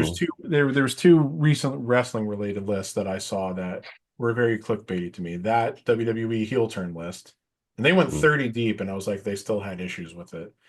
And then there was also, I think I pointed it out to you recently, BET did a list of the 15 greatest African American wrestlers of all time, and their list sucked. Oh yeah, I didn't get a chance to view that list yet. Let's just put it this way. Basically, if you existed in wrestling before 1990, let's say 1990, because there was one person that they surprisingly didn't leave off the list. But it's like if you existed in wrestling before 1990, you probably weren't on the list. So like Bobo Brazil wasn't on the list, Ernie Ladd wasn't on the list. You know, it's like they're old school even for guys like us, but it's like, God damn, were they fucking significant, you know? Yeah, seriously, It's why like did you leave them off? we're not talking about like Sailor Art Thomas, that far back, as far as African American wrestlers. But yeah, they didn't have Bobo Brazil and Ernie Ladd on it. The guy that I was referring to that was on the list that I almost kind of thought was going to be left off was Junkyard Dog.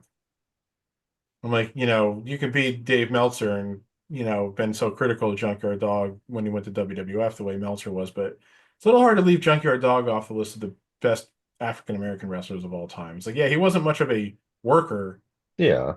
but Jesus Christ, he was one of the most charismatic guys who ever stepped foot between the ropes.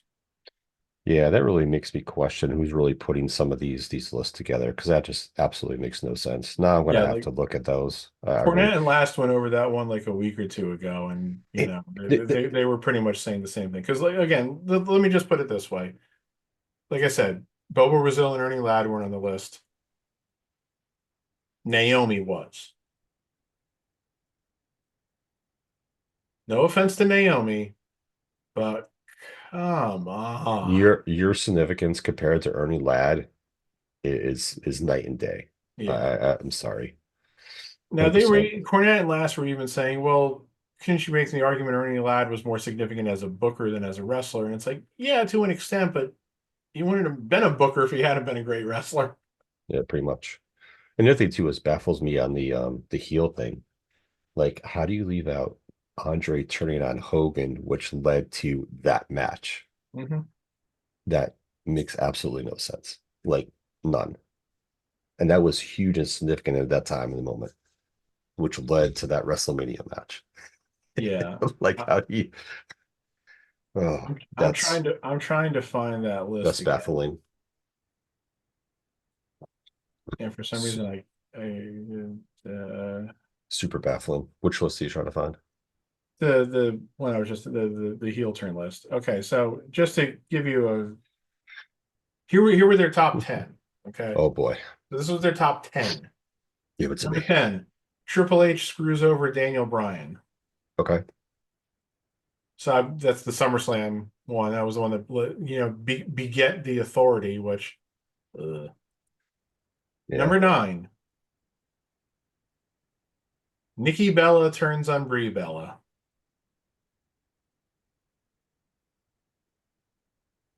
That should not even be on the list, or it should be number 30.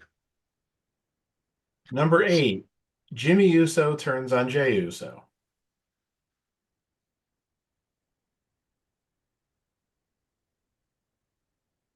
That is up so high because of the concept of recency bias, Hmm.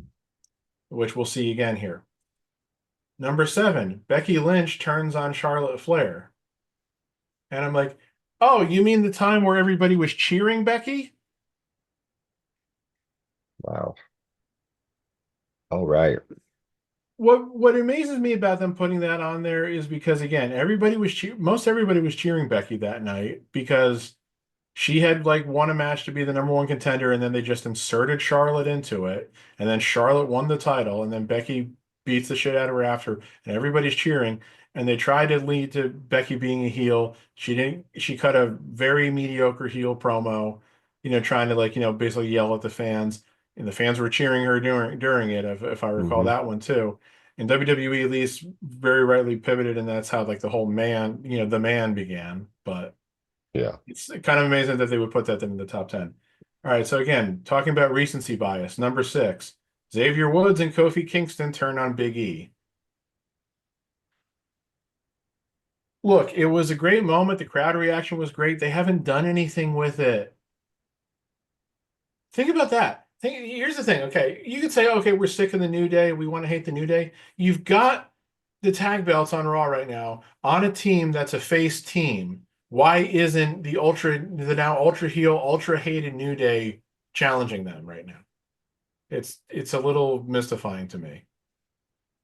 Because that would be a way you could rebuild the tag division. You got these guys who are completely hated right now that the audience wants to boo. Have them win the titles, and then build up a program with them to build up another team. For Christ's sake, That is, I wow. mean, yeah. Wow, this top ten's bad. Number five. I don't know if this is a misprint because it says Dominic Mysterio turns on Edge. Didn't he? No, that's right.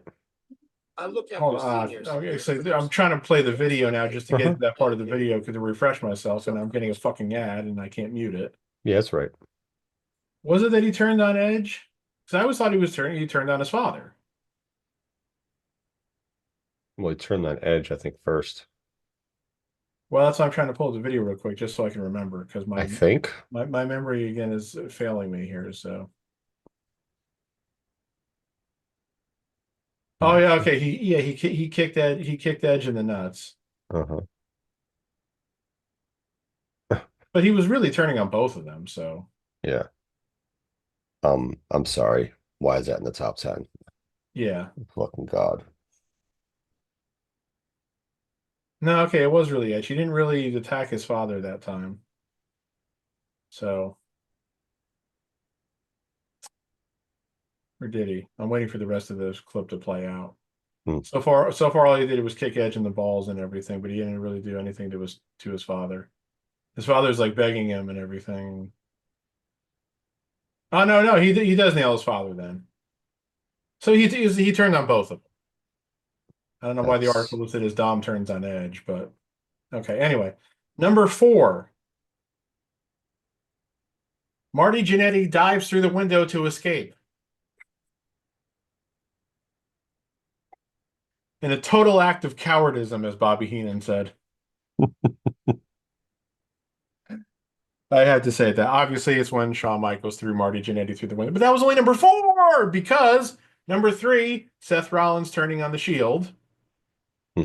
I mean, definitely should be up there. I don't know if it should be higher than Shawn turning on Marty. Hmm. I'm Number not. two, I think about that one. number two, Hulk Hogan joins the NWO.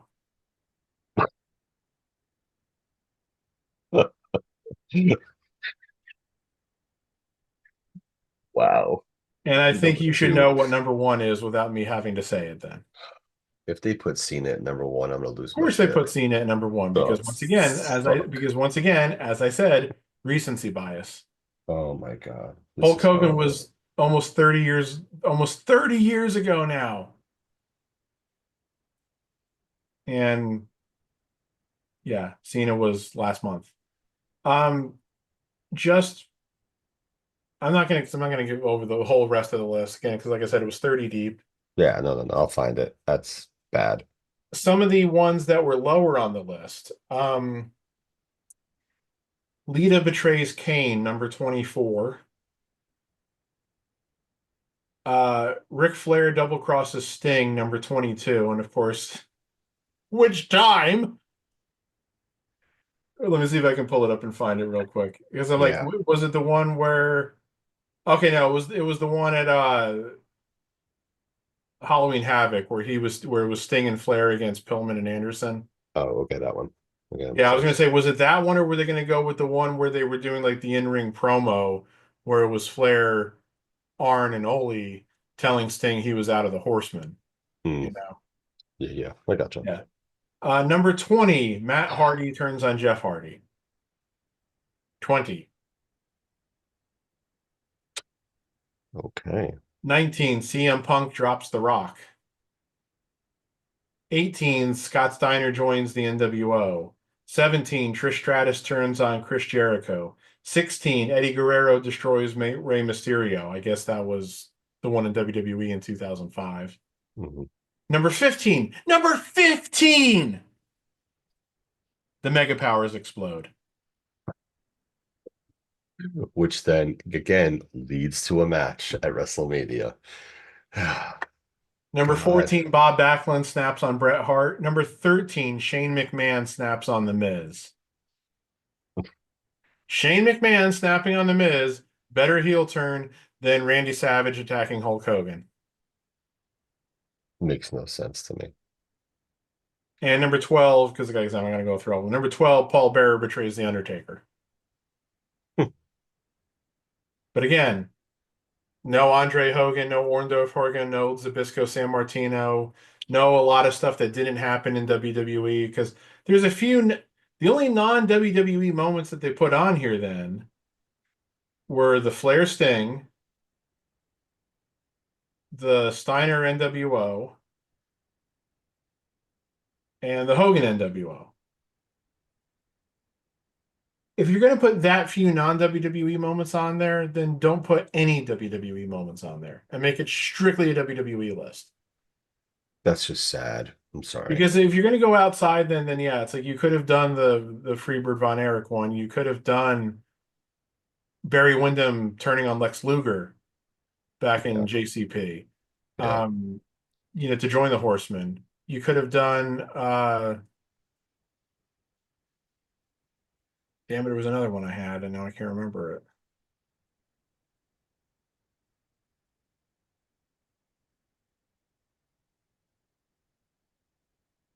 Shit, Yeah. I totally lost it. It's okay. Think about this. How did the Big Show not make that list at all? Oh, true. Yeah. Okay. Here's one though too. What was conspicuously absent from that list? I don't know. Austin Oh God, at he wasn't on. WrestleMania 17. They didn't put that one on the list probably because of how terrible it really was. Oh, okay. Here's another one then. The Rock at Survivor Series when he joined the corporation because he had been turned face in the month or two before that. Yeah. So yeah, you know. Mm-mm-mm. Okay. Brett turning heel at WrestleMania 13. Oh Him and shit. Austin doing the double switch. How is Yeah. that not on there? And that's a double switch. Like, how do you not put that on there? But still, I mean, Brett had been a good guy for so goddamn long at that point. He had been a face since 1988, you Yeah. know? Yeah. Oy. Oy. That's sad. Wow. Talk about some bias there for recency. Jesus. Where was the Goldberg heel turn in WCW in 2000, which I'm about to get to in my rewatch. That was terrific.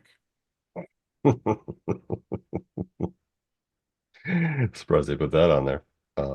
I Yeah. wonder, I wonder if that could have worked if not for two things. One, Goldberg's obvious reluctance to do it, Yeah. and two, the fact that WCW was just such a shit show at that point. But the other problem, of course, the reason they did it, Goldberg had been gone for about 6 months from the time that he like fucking Oh put yeah. his arm through the fucking limousine window and almost cut his arm off. Yeah. So like they brought him back to destroy Tank Abbott, who had been calling him out, and then they turned him heel like right away. He'd been gone for 6 months. Everybody wanted to see him. Everybody wanted to see him lay waste to all these people, and they turned him heel. Yep. For no reason. Yeah, It just didn't work. for the sake of shock value. Yeah. There Well, was no clearly. there was no booking strategy with it. And there really wasn't no They did shock a program value. between. Well, okay, they were doing like he was out for revenge on Nash for the whole Starcade thing, which was a year and a half ago at that point. You know, because they did the whole thing where it was like they had a match. I think it was between Goldberg and Nash, and it might have been at Bash at the Beach. Where the stipulation was that if Goldberg won, Scott Hall would be fired and would never be brought back. And that's what happened because Steiner turns on Nash during that match after like about a month and a half after Steiner turned away from Russo and Bischoff just to go back to them. Yeah. Made no Swerve, sense. bro. It was a swerve, bro. Yeah. Swerve my ass. And I remember like on a couple nitros because I kind of stopped watching WCW for the most part after Bash at the Beach because of the Hogan shit. I remember Goldberg like eating Hall's contract on air and shit. He was like seriously eating the paper. I know. I watched that one. I know. Yeah. See, that's actually the interesting thing because I am sticking with the guys Raw versus Nitro series to the bitter end. There was so much of Nitro I didn't see between Bash at the Beach and the final Nitro. So it's going to be more of seeing it for the first time at this point. It's like, You're gonna watch a lot of shit that's gonna be hard to watch.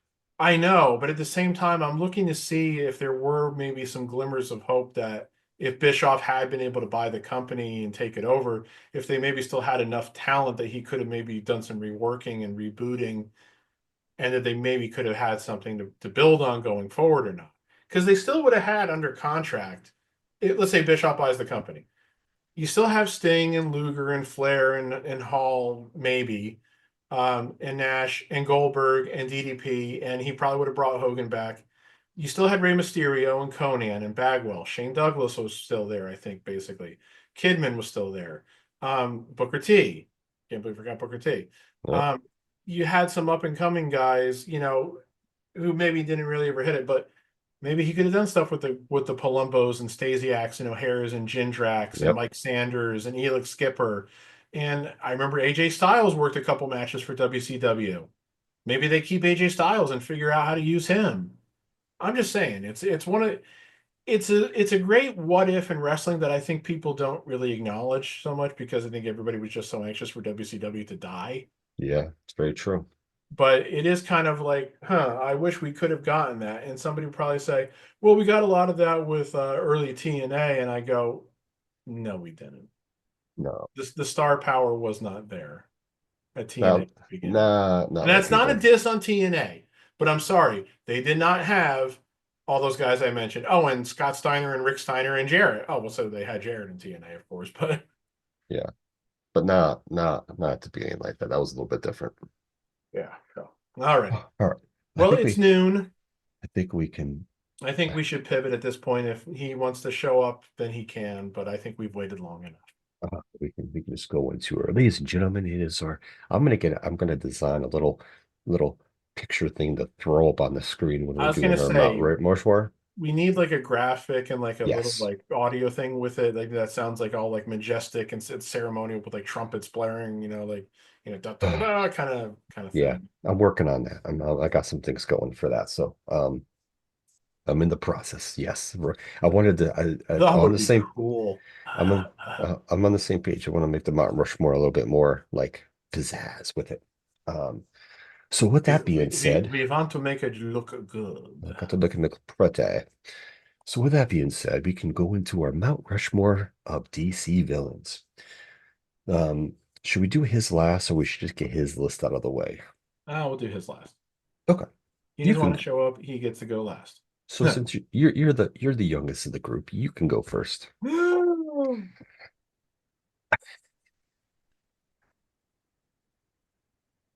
You seem so Okay. sad. The youngest in the group going first. I can't believe you would call me a baby. Anyway, okay. So, You big baby. a Mount Rushmore of DC villains. DC has such a deep roster of villains. They do. Um, you know, and you can see this without ever picking up a comic book, too.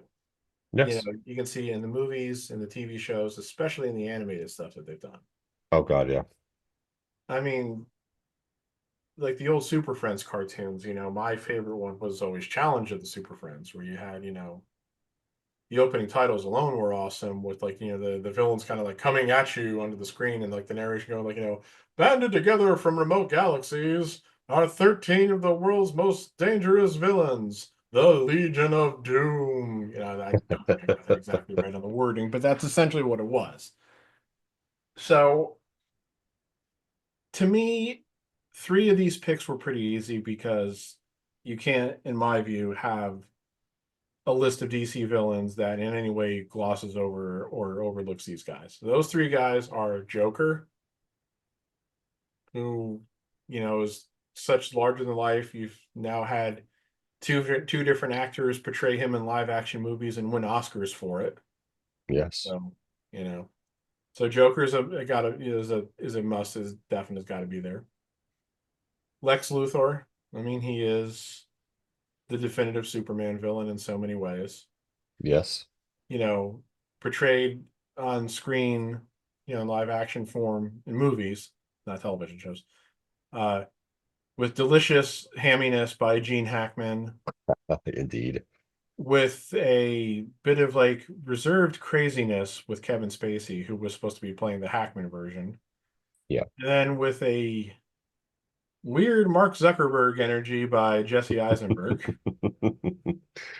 Yeah. Um, so we'll see what Nicholas Holt does with him in a couple of months. Looking forward to that. Yes, I am as well, to be Yeah. honest. And the third guy is the DC's version of Thanos, Yes, that being Darkseid. correct. And again, one of the big issues that DC is going to eventually have, if they ever get to it, if they ever do it right, is that so many people are going to look at Darkseid and go, "Oh, he's a copycat of Thanos." Darkseid came first. Yes. Darkseid first appeared in a comic in December 1970 and was fully introduced in February 1971.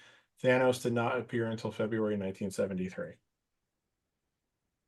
So just remember that. Yep. Darkseid was first. Yeah. So Darkseid, he's done well in animation. He was voiced by, I think it was Frank Welker Hmm. in the tail end of the old Super Friends cartoons. They didn't bring him on until like the last couple series. And he was like, he had like the Dr. Claw voice essentially. He was all like, "I will get you, Superman." God, that hurts. ah, But it does. ah. Then in Superman the animated series, and then into the Justice League series, Michael Ironside did his voice with, very sinister menace. Then they've used Darkseid again in a couple of animated movies where two actors who have both unfortunately passed away now did his voices. Andre Braugher did his voice once. Mm, And I think that was in the Superman Batman Apocalypse one that, focused more on Supergirl. yeah. And then I think Tony Todd did him a couple times in the Apocalypse War one, which oof, talk about a dark movie.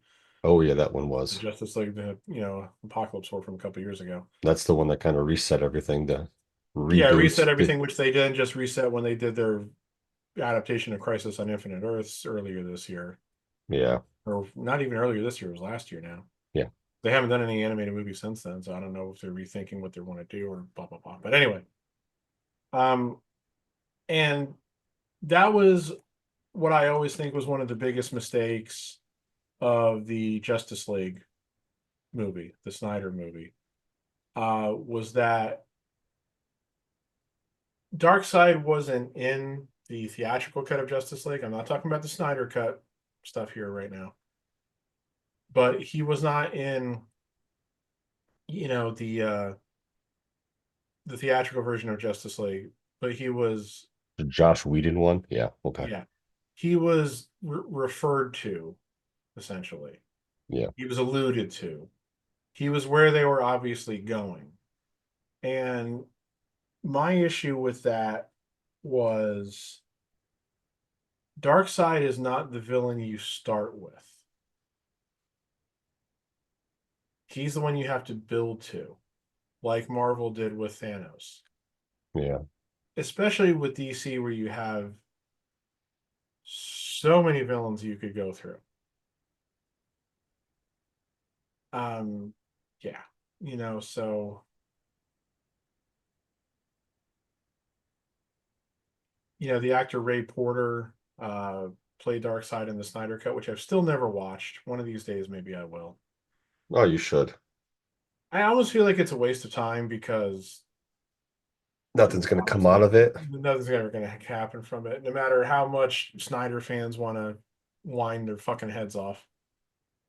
It is a lot It better. doesn't matter if what James Gunn is doing is going to fail. They are not going to go back to Zack Snyder and say save this property. No, no. He had his chance. Uh, So anyway, so I'm still waiting for that first, true theatrical depiction of Darkseid. Um, one of the other things too, I'm going to say about Darkseid. I've seen pictures of the way that he looks in the Snyder Cut. Hmm? I don't like it. No? It's too dark. And like that Hmm. he's like he himself is too dark. Like pretty much every depiction of Darkseid you've ever seen, he's got blue in his outfit. There was no blue. It was all like black and gray. And that's something that I have an issue with almost like every live action adaptation I've seen of like DC comics. It's like they always seem to like want to tone down the colors. Like think of Superman Returns. Brandon Routh's cape and tights weren't red, they were maroon. Yeah, yeah, they were a little bit off Even color. Henry Cavill's Superman costume, it was like kind of like an electric blue, and the red was a little muted. They weren't bright enough.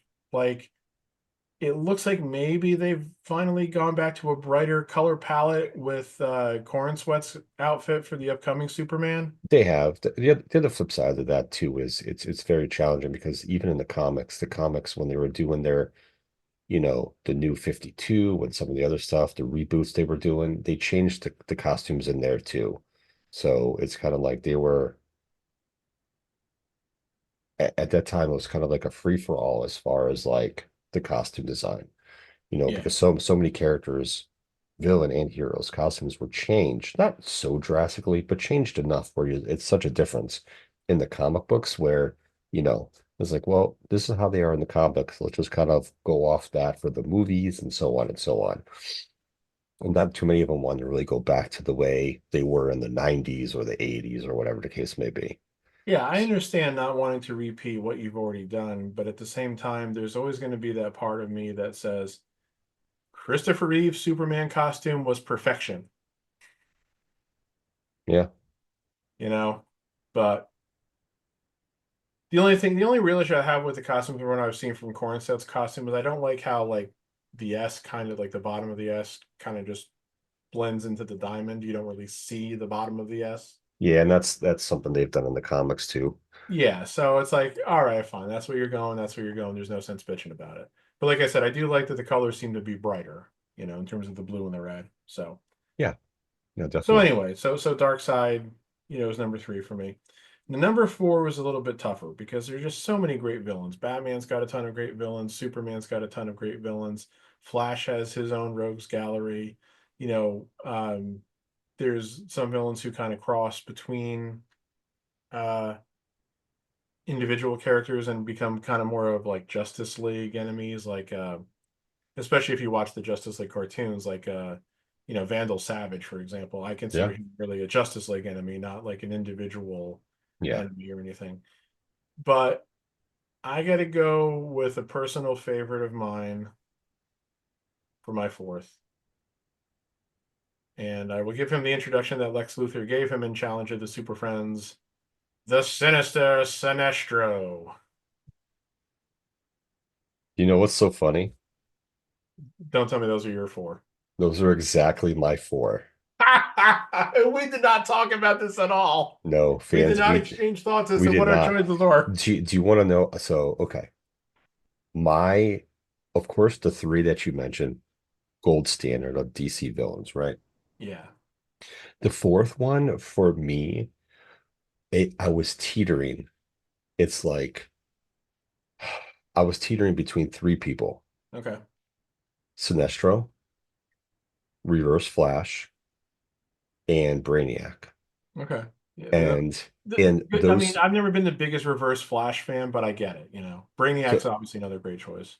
so I'm going back before the time. Like Deathstroke has always been a favorite of mine as well, but Deathstroke is more like he has to do with Batman, but he also has to do with like Teen Titans, and he is which He is fine, but he's I'm always felt a little more minor to me. yeah, yeah.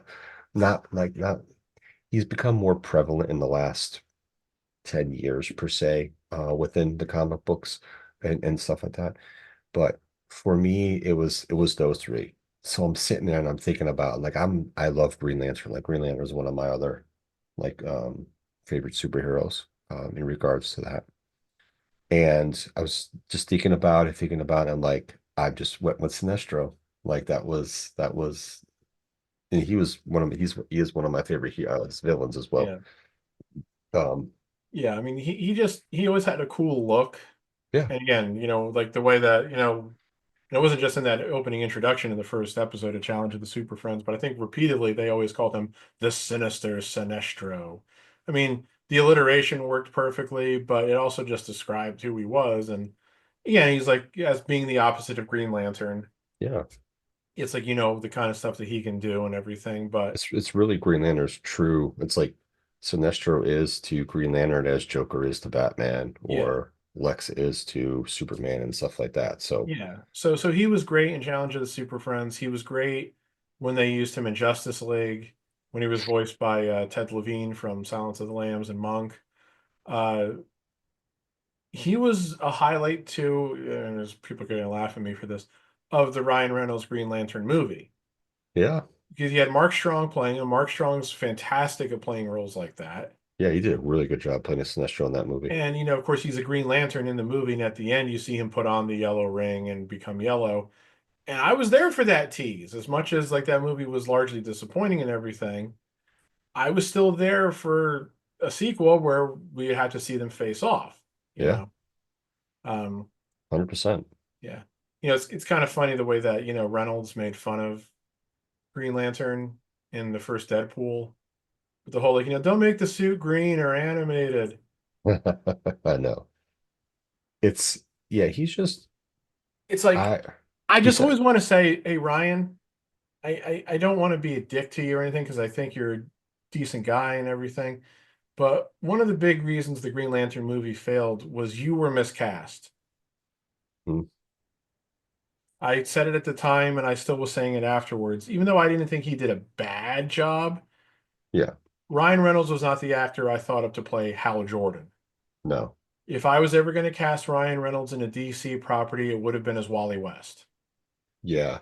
Because Hal Jordan was more serious than Oh the yeah. character. Wait, Yeah. definitely more serious of a character. Yeah, to me it's like Ryan Reynolds is the Wally West version of Flash, not the Barry Allen, is the Wally West version of the Flash, fits like a glove, Yes. so and obviously he fits like a glove as Deadpool, so Yes. but yeah. Yeah, so in Greenland, like, so when I first started reading comics as a kid, Superman was the first, right? And then I did Batman, Flash, and Green Lantern was kind of like the other one that I was really, really into.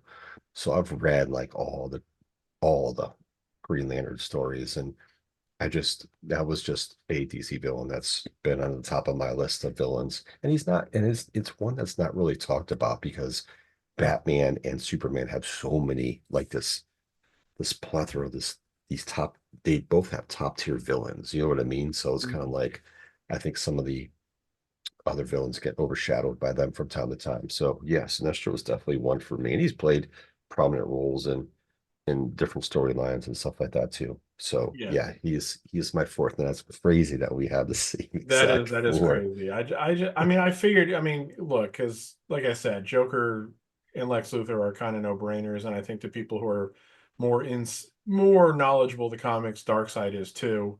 Oh yeah, Um, you know, so I was like, for my fourth one, I was like, I didn't really want to pick another Batman villain because I'm so familiar with so many Batman villains from his comics, his movies, Batman the Animated Series, of course. yeah, oh So yeah, it's like, yeah, there's Penguin, there's Riddler, there's Mr. Freeze, there's Catwoman, there's Bane, there's Scarecrow, there's Clayface. That it's just like it goes on and on. And Superman's got Brainiac and Toyman and Bizarro and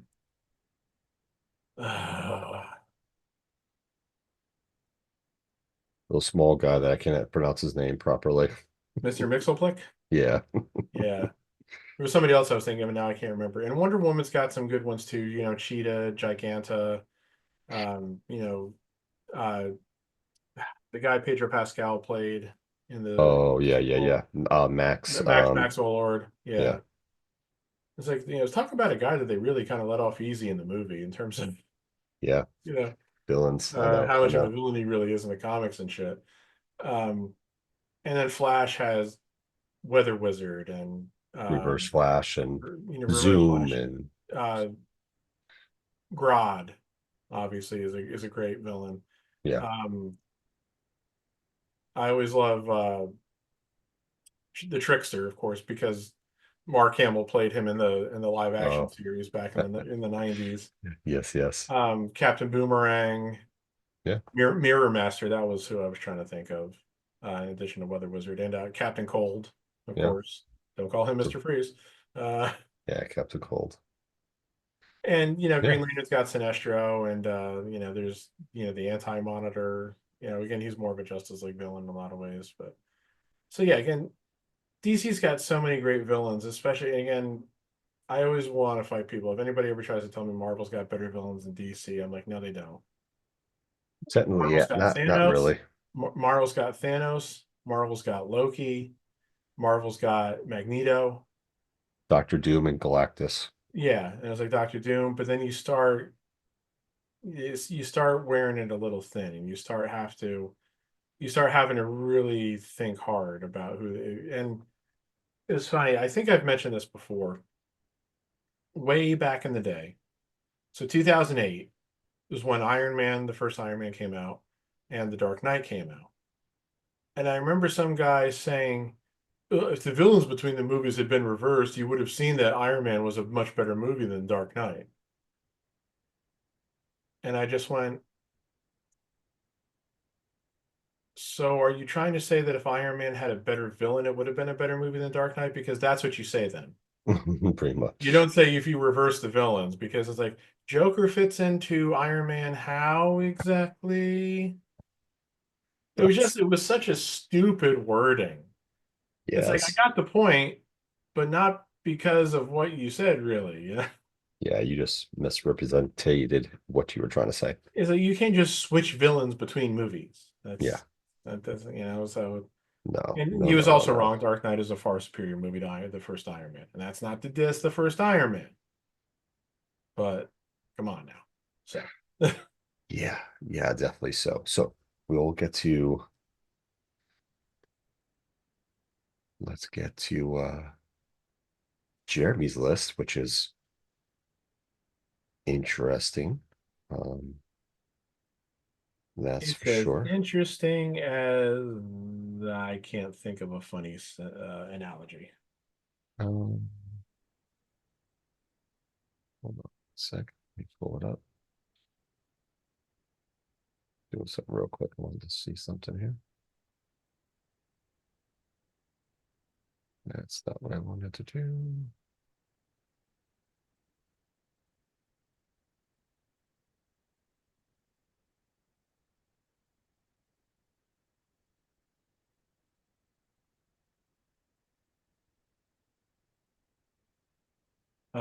Viewers, listeners, we once again apologize for the absence of our friend Jeremy. We will provide you with his email address later so that you may direct all of your hate mail to him. That's funny.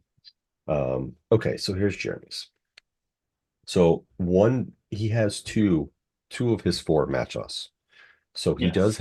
he has a Joker and he Hmm. does have Lex Luthor.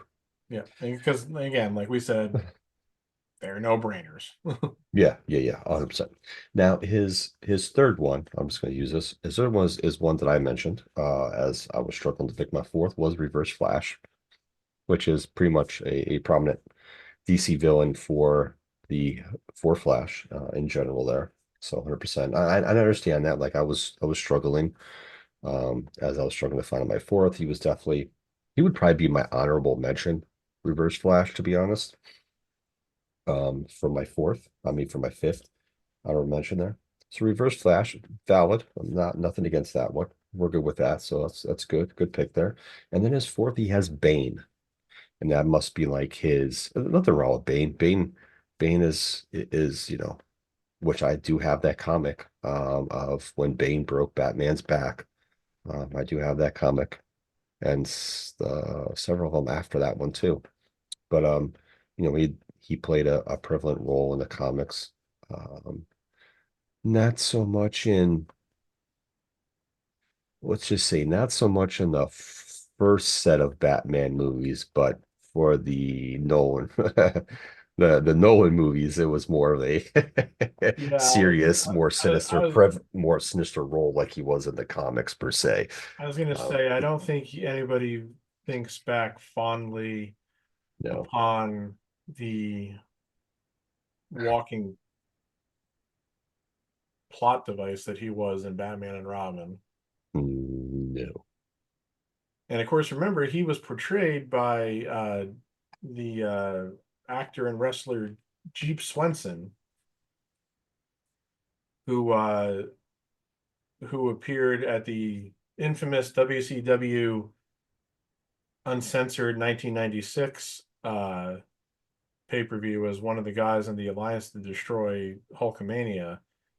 Um, as the final solution. I'm sorry, the ultimate solution. The ultimate solution. That's funny. Well, I mean, again, better than the final solution. And why somebody called him the final solution, it's like, Jesus Christ.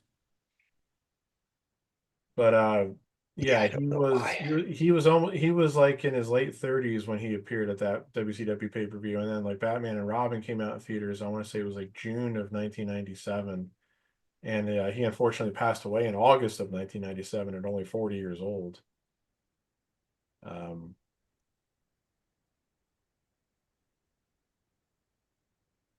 huh. So yeah, he died of a heart attack. Oh, geez. He was given eulogies at his funeral by Hulk Hogan, Davey Boy Smith, and James Caan. Really? Yeah, because he had played a bodyguard for James Caan's character in the Damon Wayans Adam Sandler movie Bulletproof. Oh, Yeah. okay. Yeah, obviously he worked with Hogan in that uncensored match. I don't know when he would have worked with Davey Boy Smith. Hmm. Um, he was an avid user of steroids and started to use them in his early 20s. Because of this, he reportedly could not shower properly, put on a shirt, or walk upstairs. If you do remember, he was so thick, Yes. in his upper body and everything. His death shocked co-stars George Clooney, Arnold Schwarzenegger, and Uma Thurman. Yeah, because they had just been working with him just months before. So, Yeah, that was a huge. but yeah, unfortunately, the character was just totally wasted in that movie and everything. But yeah, Bane's an interesting one. Obviously, Bane's profile has risen quite a bit since his comics debut. He was given significant plots in Batman the Animated Series when they brought him in. In the animated The Batman, he Mhm. had some interesting plot lines. And Yeah. obviously, of course, Dark Knight Rises. And the influence of that's going to be felt for a long time at this point because.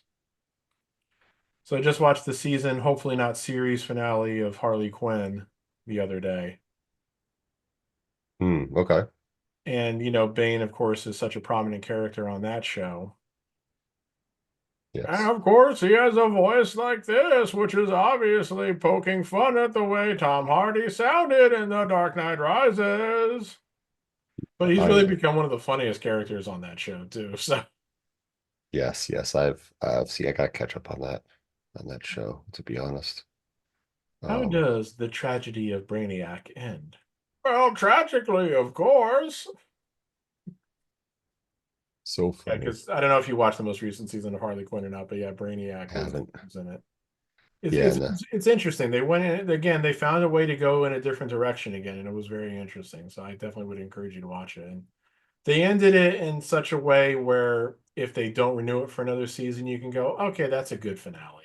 Okay, I get you. I get you. But hopefully they give it another season because it's just so goddamn entertaining. It is from I haven't watched the last season yet, but definitely an entertaining show for sure. So let's see here.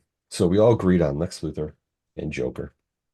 You and me also had Darkseid and Sinestro, and Jeremy had Reverse Flash and Bane. Um, I Okay, will. so by virtue of popular vote, R4 win. Yeah. Oh, And that's if a he doesn't like that, I will give him a explosion. I don't know what the fuck explosions are, Bane. But if you mean explosives, we have plenty of those. oh, too funny. And you know what? I think we can definitely we can end the show today. on that. Yeah, I Mount think Rushmore. that's a perfectly good place to end. Obviously, we didn't talk extensively about we didn't really talk about Cena and Cody's promo, but it's like, damn, that was almost a week ago now.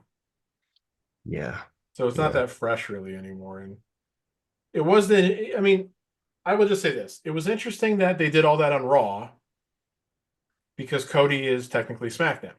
Well, not technically, he is. yes. And then Cody was not, unless I missed it, Cody was not on SmackDown at all. Not that I saw. So No, it'll be interesting to see where they continue that story this coming week on Raw or on SmackDown. And I guess we should just mention this real quick. Wasn't it very interesting how in Cena's promo, there was one person who was never mentioned, The Rock. The Rock. And Mhm. Meltzer had some bullshit thing this week where he was told by his sources You know how that goes.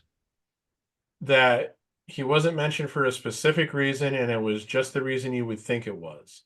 That's what Meltzer was said he was told by his so-called sources within WWE. I think it's been shown, I'm going to go on a brief anti-Meltzer rant.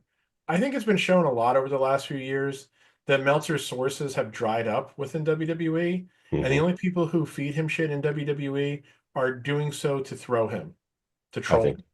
I think I so. really do think that. So that's why I really can't believe much anything he says about WWE. And, it's why I think he also has become so like anti WWE. I mean, he always was in a lot of ways. Yeah, You go back and you look at some of his history and everything. But yeah. yeah. No, I So understand. Yeah, again, but like, and Alvarez was even calling him out on what he was saying about that because Alvarez was like, so you're gonna go and put something out here that you have no idea what it is. They were being vague with you. You can't really get a kind of a confirmation about it in any kind, and you're still gonna go out here and say it. So Alvarez is even pushing back on Uncle Dave these days. yeah, yeah, So, I 100%. mean, and again, I leave open the possibility he could be right. Mm, it's And hard the anymore and to the thing believe that. and if by some chance Rock is out of this story now, it'll just prove my point that I've been saying since the scene the heel turn happened. You didn't need Rock for any of this. No. If he's not, if he doesn't show back up at all, it was pointless to do what they did. I'm gonna be pissed if he doesn't show back up again. Yeah, it's stupid. All right then. But at the same time, kind of relieved because then I won't have to see him. For some, very true. All right then, folks. That's going to wrap up our show. We had our great Mount Rushmore. Great minds think alike, like me and Pat do. Jeremy, he was halfway there. So it's okay.